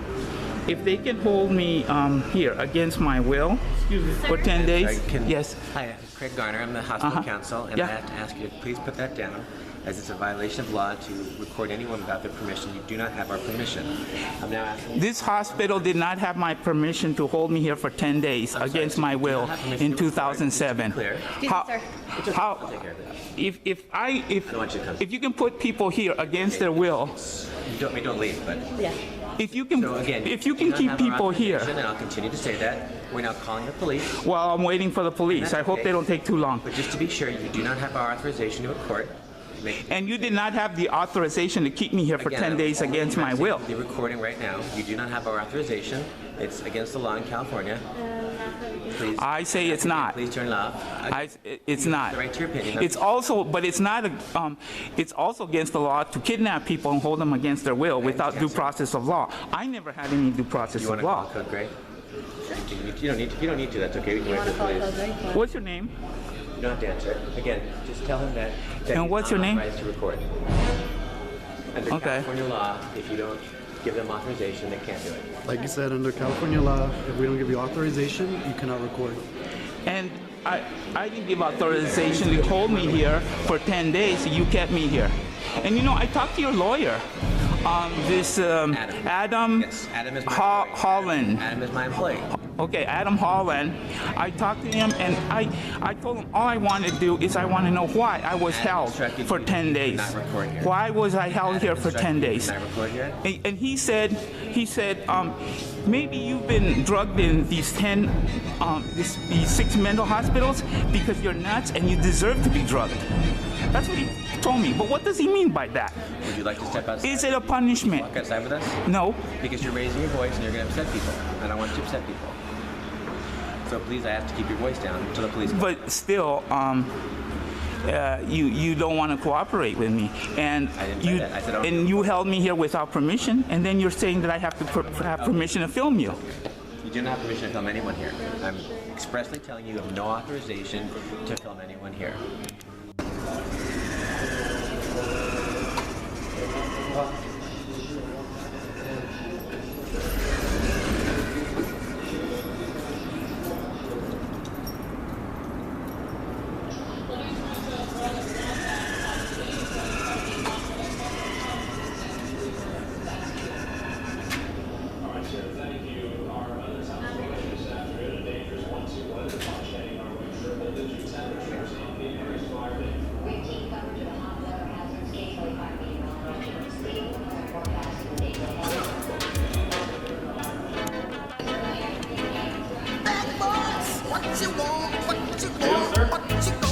I'm doing okay. Good. Take a seat for me. All right. Perfect. What's going on today? Well, I'm here to complain about how I was held here against my will for 10 days. Okay. I was a victim of kidnapping. I didn't do any crime. I didn't do anything illegal. And they held me here for 10 days. And I want to file a complaint of kidnapping. Okay. They don't want me to be here, but what they did to me is much worse than being filmed. Okay. I've been here before Monday, and I didn't use my camera, and they didn't have any problems with it. But now that I have my camera, they're throwing me out, and obviously they're claiming trespassing because of the camera. It's not about me. They're saying that I'm dangerous, but I'm not dangerous. All I'm doing is trying to have the public. Did they tell you why you can't have a camera here? They say the privacy of the patients, but I haven't filmed any patients. I've only filmed the staff, a lawyer, security guards. I haven't filmed one single patient. The truth is that they're hiding something here, and they don't want the public to know about it. Okay. And the First Amendment right to the press, freedom of the press, was written so that powerful people with a lot of money cannot use their money to hold innocent people captive the way they've been doing here against their will and the way they did to me. What did they hold you for? In 2007? No, for what? What did they say you? In 2000, that's when they held me. I know, but for what? Okay, it happened when I happened to be in Moscow, Russia. Okay. And I got an Aeroflot airplane to visit my family here in California because I don't have any family in Russia or any part of the former Soviet Union. Okay.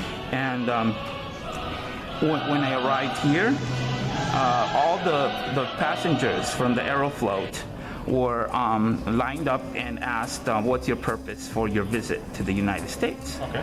And I chose the Fifth Amendment. I said, I'm not going to answer that because you might use it to frame me up for something I didn't do. Okay. They called the FBI. The FBI asked me questions about what I was doing in Moscow. Okay. That summer, they had arrested 5 people for espionage and sent them back to Russia. And I didn't want to answer any question on the grounds that it could caused them to file espionage charges against me. Okay. So I used my Fifth Amendment right not to answer. Okay. Then the FBI officer ordered these, I think LAPD, to pick me up and hold me sort of like a battering ram and pretend to batter my head against the wall. And they got very close to the wall, but it didn't hit my head. They didn't injure me, but they just tried to scare me. Okay. And they had many questions about why my telephone had Russian letters and why it asked me to explain these documents I had that were written in Russia, and I chose the Fifth Amendment. So they brought me to they arrested me at Section 5150, and to make a long story short, I ended up here and was held here for 10 days, just for not answering questions from the FBI, and that's illegal. That's a crime, and it's your job to punish those people. The FBI didn't put you on a video. I'm sure a doctor here had to put you on a video. Yeah, well, they ordered the two officers, the LAPD officers, to take me to Harbor, UCLA Medical Center. Okay. They kept me there for only a few hours, and the other mental hospitals wouldn't accept me, and I finally found this one, which is very far away. Okay. And that's why I'm here. So then how come it took you 10 years to come back and make a complaint? Because I was living in Ukraine, and it's very expensive to come here. Oh, so you just got back again? No, I made a few visits, but okay. I was more. I went by priority. There are other mental hospitals that are much worse than this. Oh, okay. So I tried to film them, and they kept me there for a long time. And so I couldn't come to here because I spent all my time inside of other mental hospitals. But now I have the time to come here, and so I'm filming here. By the way, what's your name? Are you diagnosed with anything? They diagnosed me with everything. Who did? This hospital here, I don't know the name of the doctor here. Okay. He had this long, weird name from, I don't know, Pakistan or something. I couldn't pronounce it. Okay. And he diagnosed me with something, I don't know. And then I was also diagnosed by several doctors at Del Amo, Augustus Hawkins, Harvard UCLA Medical Center, Okay. U.S.A. UCLA Medical Center, Okay. Little Company of Mary, Bridges at Little Company of Mary. Okay. Altogether, 7 mental hospitals. Okay. Also by these other expert witnesses that said I was very dangerous. Deborah Mayora and Barbara Seacounter. They said I'm very dangerous. I'm gonna hurt somebody and myself at any minute, which is a lie. During these 26 years that they said I was dangerous to myself and others, I've never tried to hurt anybody, nor myself. Okay. I keep telling them over and over again, and they never believe me. Okay. Because of that document, I ended up being held at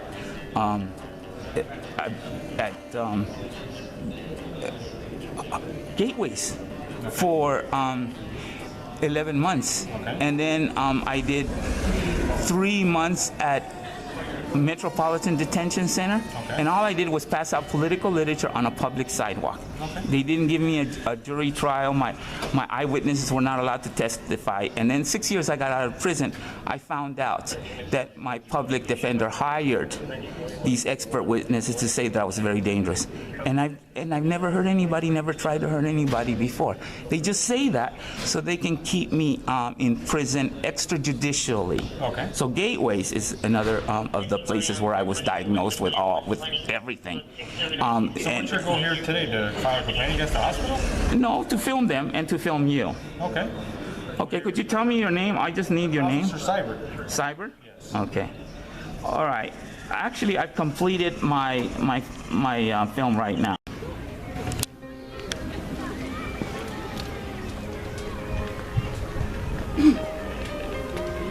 Now I'm at a park across the street from my apartment, and I want to convince you that this is not the United States. This is a suburb of Kiev, Ukraine, in the former Soviet Union, USSR. Every time I go back to the United States, I always get arrested. Sometimes right there at the airport. And they put me into these mental hospitals.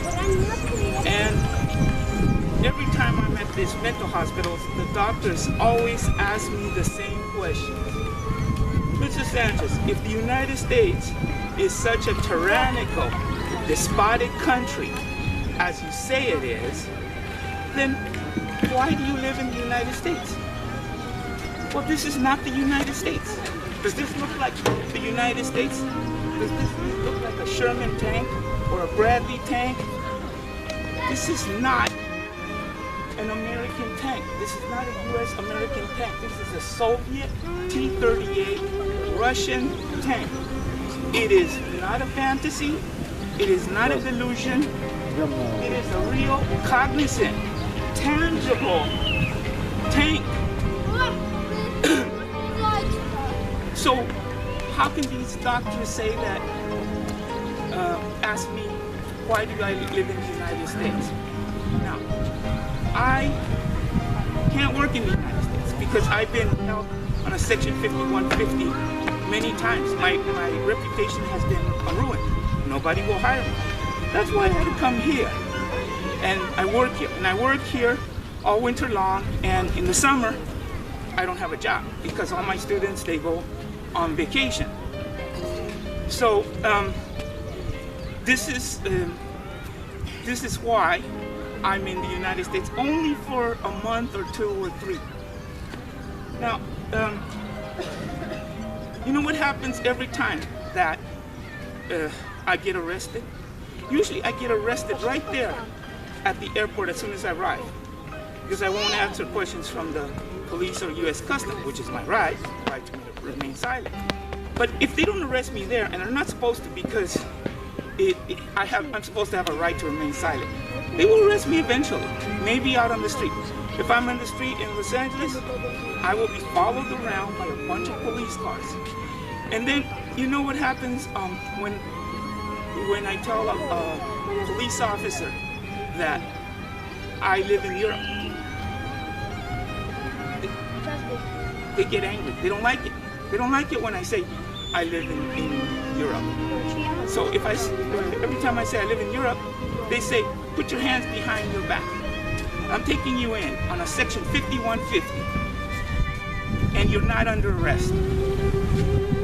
You know why they say that you're not under arrest? This is very typical in the United States if you're a poor person. The average poor person in the United States does not live in an apartment or a room or something like that. The average poor person in the United States lives in a prison. And these people in prison, they didn't get a jury trial. Their eyewitnesses were not allowed to testify. The judge ruled all their eyewitnesses irrelevant. They get a so-called public defender. But the public defender doesn't really want to prove that these poor people are innocent. Instead, these public defenders, they're trained. They're trained by their supervisors like Sean Kennedy or Dean Gitz, Michael Garcia, Alicia Blanco Hasselhoff. All these supervisors train the public defenders to say that they believe the client, and then hire expert witnesses to say the clients are very dangerous. So this is why the police, when the police arrest people, this is why they say you're not arrested. Because if you're under arrest, you have rights. Right to a jury trial, right to process of eyewitnesses, right to a public defender who isn't trying to prove that you're a danger to yourself and to others. But when they say you're not under arrest, that means you have no rights. And they can keep you there for years. They kept me in a prison for over a year. And the cops always said, you're not under arrest. So if you're not under arrest, I didn't get a jury trial. My eyewitnesses were ruled irrelevant. And the public defender who said he's going to prove that I'm innocent, when he said that, he had already hired these expert witnesses, 2 of them, say that I'm very dangerous and that I need to be deterred from further illegal activities. That was already written out, even before my public defender says, I'm going to prove that you're innocent. That's what happens to poor people.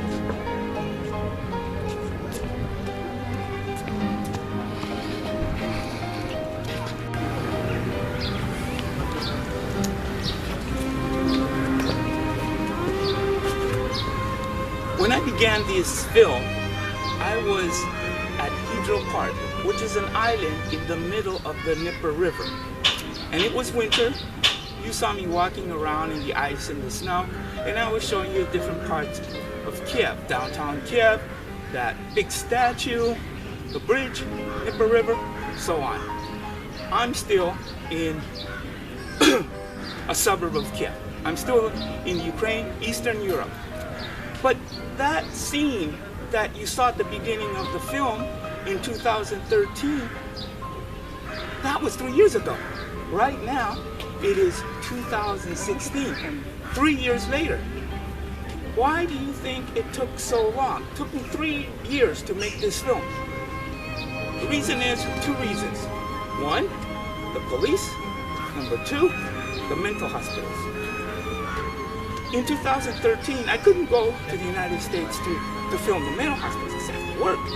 And in the United States, they won't let me work because of the bad reputation. I've been held in mental hospitals many, many times, over 25 times. So nobody will hire me in the United States. My reputation had been slandered. That's why I have to work here.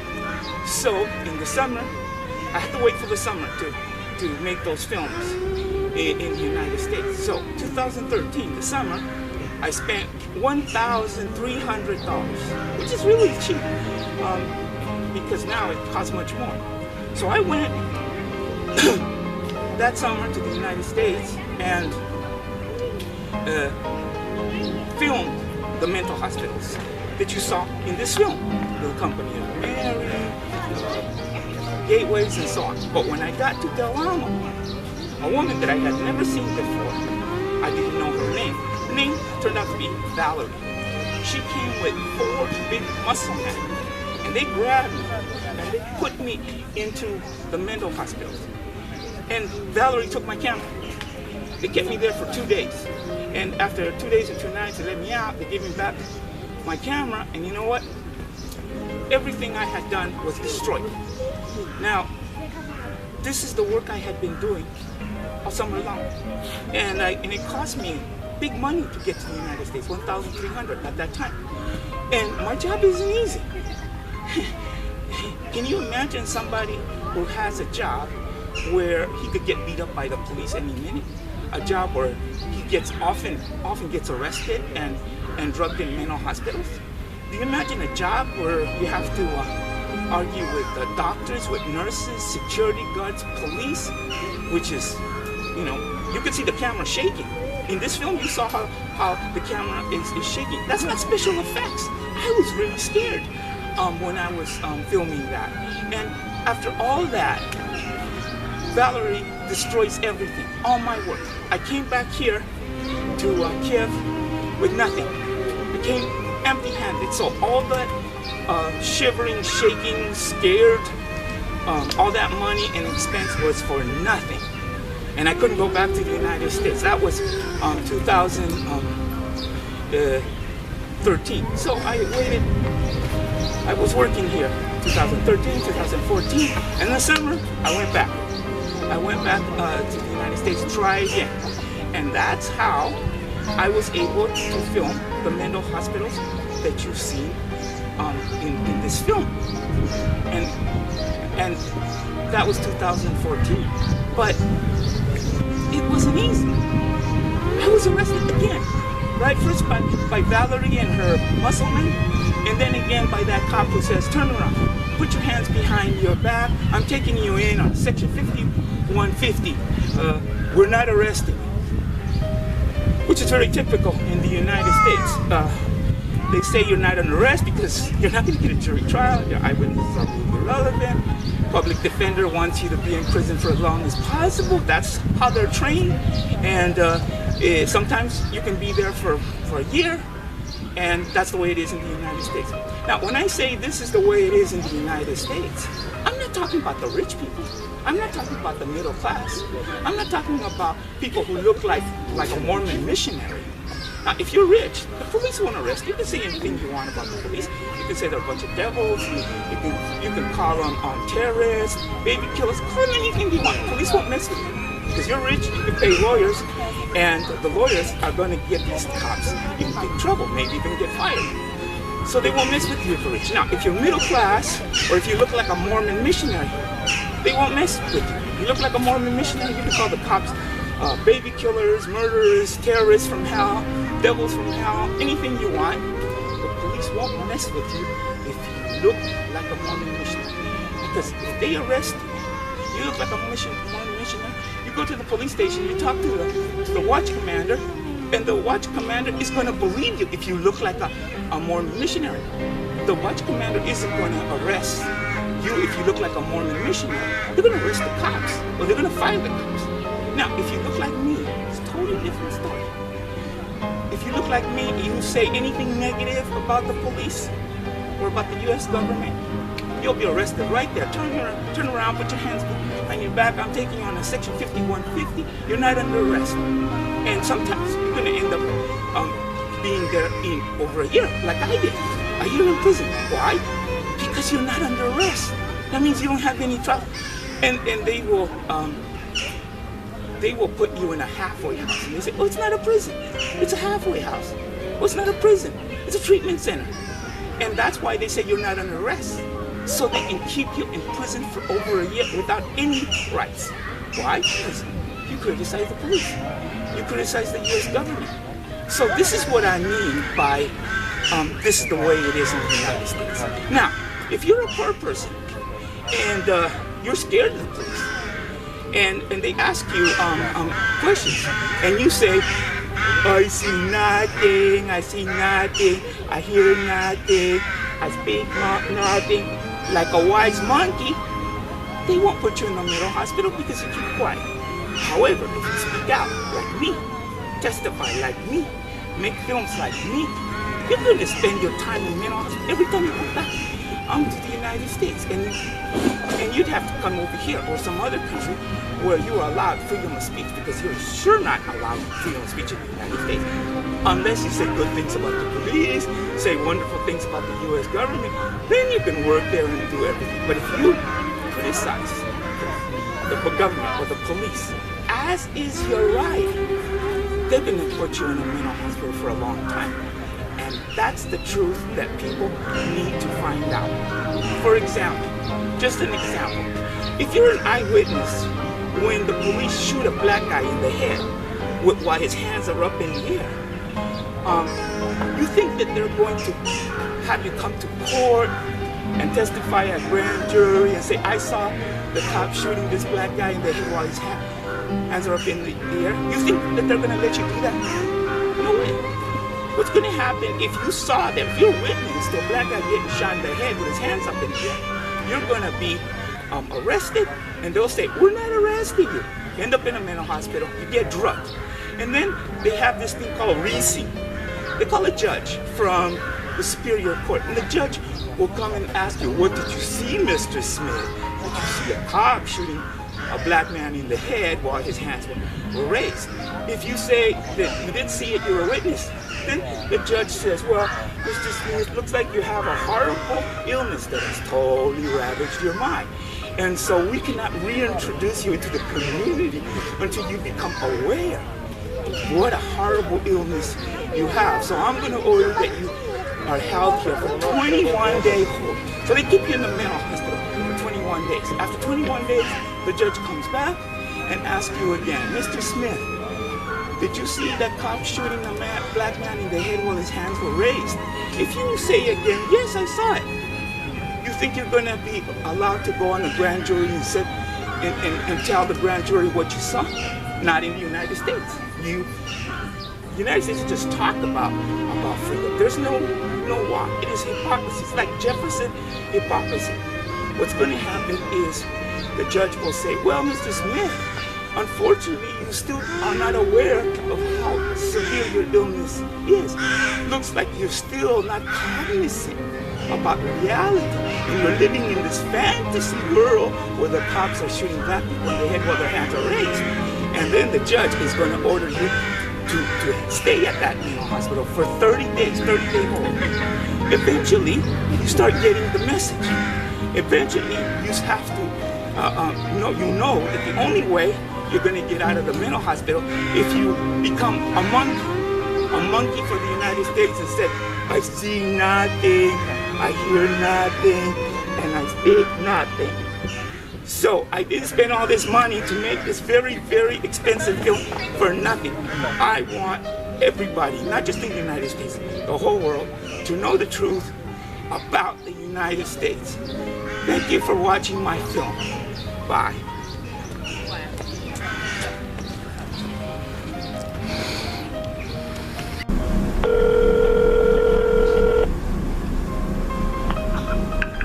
How can I help you? Yes, this is Carl Sanchez. Is this for the patient's rights? Yes, it is. Okay, I filled out a grievance about how I was drugged and or held hostage or prisoner in 7 mental hospitals against my will. And I received a call from somebody named Rashid, and he told me that it was legal for these mental hospitals to hold me there. They held me there for more than 4 days in most cases. It's not like a short time. One place they held me for 11 months. And this happened and again, dozens of times for a period of 26 years. And he says it's totally legal. Are you sure? Is this legal? Is this normal? Conversation you had with him. So, what is your question? Is it legal for a hospital to hold you? 7 mental hospitals to hold me against my will more than 4 days each time in most cases for period. On a 14-day hold? Sometimes 14-day hold, sometimes 72 hours. They can do that. It's legal? Yeah. Even though it happened in 7 mental hospitals and... Yeah, I mean, if the police were called or went to a hospital and they foresee that you needed a psychological evaluation and then be placed on a 72-hour hold to evaluate you, then yes, that's legal to happen. But they held me more than 72 hours. After the 72 hours, they have a right to petition for a 14-day hold. And I kept telling them I don't want to hurt anybody nor myself. And that didn't work. They still kept me there. In most cases, more than 72 hours. Is that legal? The next step is a 14-day hold. Once you are placed on a 14-day hold, then you have a probable cause hearing for the court to come in and to make sure the hospital is within their rights of holding you and have probable cause to do so. Okay, another thing I didn't understand from Mr. Rashid, he said that that I was in control of the situation, like these dozens of times that this happened. I told him I don't want to be held. I'm not mentally ill. I don't need treatment. I don't want to take the medication. I want out. And they didn't let me out. So why does Rashid say that I was in control of the situation and they had no control? I don't have a reason of why he said what he said. I really can't say because I wasn't part of that conversation. Well, would you say that under this situation I just told you, would you say that I had control over the situation? I could get out if I wanted to at any time? Or... Now, if you're placed on an involuntary hold, okay, so it's up to the doctor to make the decision for you to be released. Okay, so it was not I was not in control of the situation. As far as working with the treatment team. Of trying to get out, and expressing yourself. Yes, you're in control of that. You're in control of, cooperating and working with them. Okay, another thing I didn't understand what Rashid said is that I didn't communicate with them. I tried communicating in any way I could, trying to explain. I can't speak on that. Why you So that doesn't make sense, does it? Like to you, it doesn't make sense that he said that I couldn't communicate with them, right? It doesn't make sense. I'm not saying that, because I wasn't part of the conversation. Okay. Why he said it. I understand. Or who he spoke to come up with that conclusion, so I really can't speak on that. So what's your name? Charmaine. Charmaine. Okay. So I'm I filled out a grievance, right? And I mentioned the 7 mental hospitals where I was held against my will. So did you submit a grievance and he was calling you regarding that grievance or something? It sounded like, but I didn't get a chance to finish. He said, I don't have time, I have to call other people, and he cut me off. Okay. So it wasn't complete. So my question is, am I going to get like a written explanation about how this is legal to hold it? Yeah. No, because like I said, I don't know what your conversation with him was. If he was calling you regarding, a submission of a grievance you already sent to our office, is that why he was calling you? Yeah. Spell your name for me. Sanchez? Sanchez. What's your first name? Carl. Carl. Carl Sanchez? Yeah. Carl Sanchez. What's your date of birth? August 28, 57. 8/28. 57. Okay, all right. And I talked to somebody named Huff, Stacy Huff, and another woman named Jackie. And I explained the whole thing. Today or? A few weeks ago, a couple of weeks ago, some weeks ago. And I don't think that just a short conversation is considered a denial of my case. When did you speak to Rashid? 2 days ago. Okay. Yeah, he called. So, well, that's 2 days ago was Sunday. So okay, no. Okay, it's Sunday. I don't remember exactly. It must have been Thursday or Friday. Yeah, Thursday or Friday. Last week, just Yeah. sometime last week. Okay. Yeah. All right. Do you want him to call you again? No, I just wanted answers to my question. Like this thing that they've been doing to me for 26 years, dozens of times, not a few times, but dozens of times, so much that I was forced into exile. Is it something that they do to everybody? Is it normal in the United States, or were they doing it only to me? Doing what to you? Holding me against my will and quite often forcing me. Like I just said, and whenever a person is foreseen to need a 72-hour hold or evaluation, yes, that is legal to happen. So it happens to everybody. I mean, everybody who's brought in by the police, right?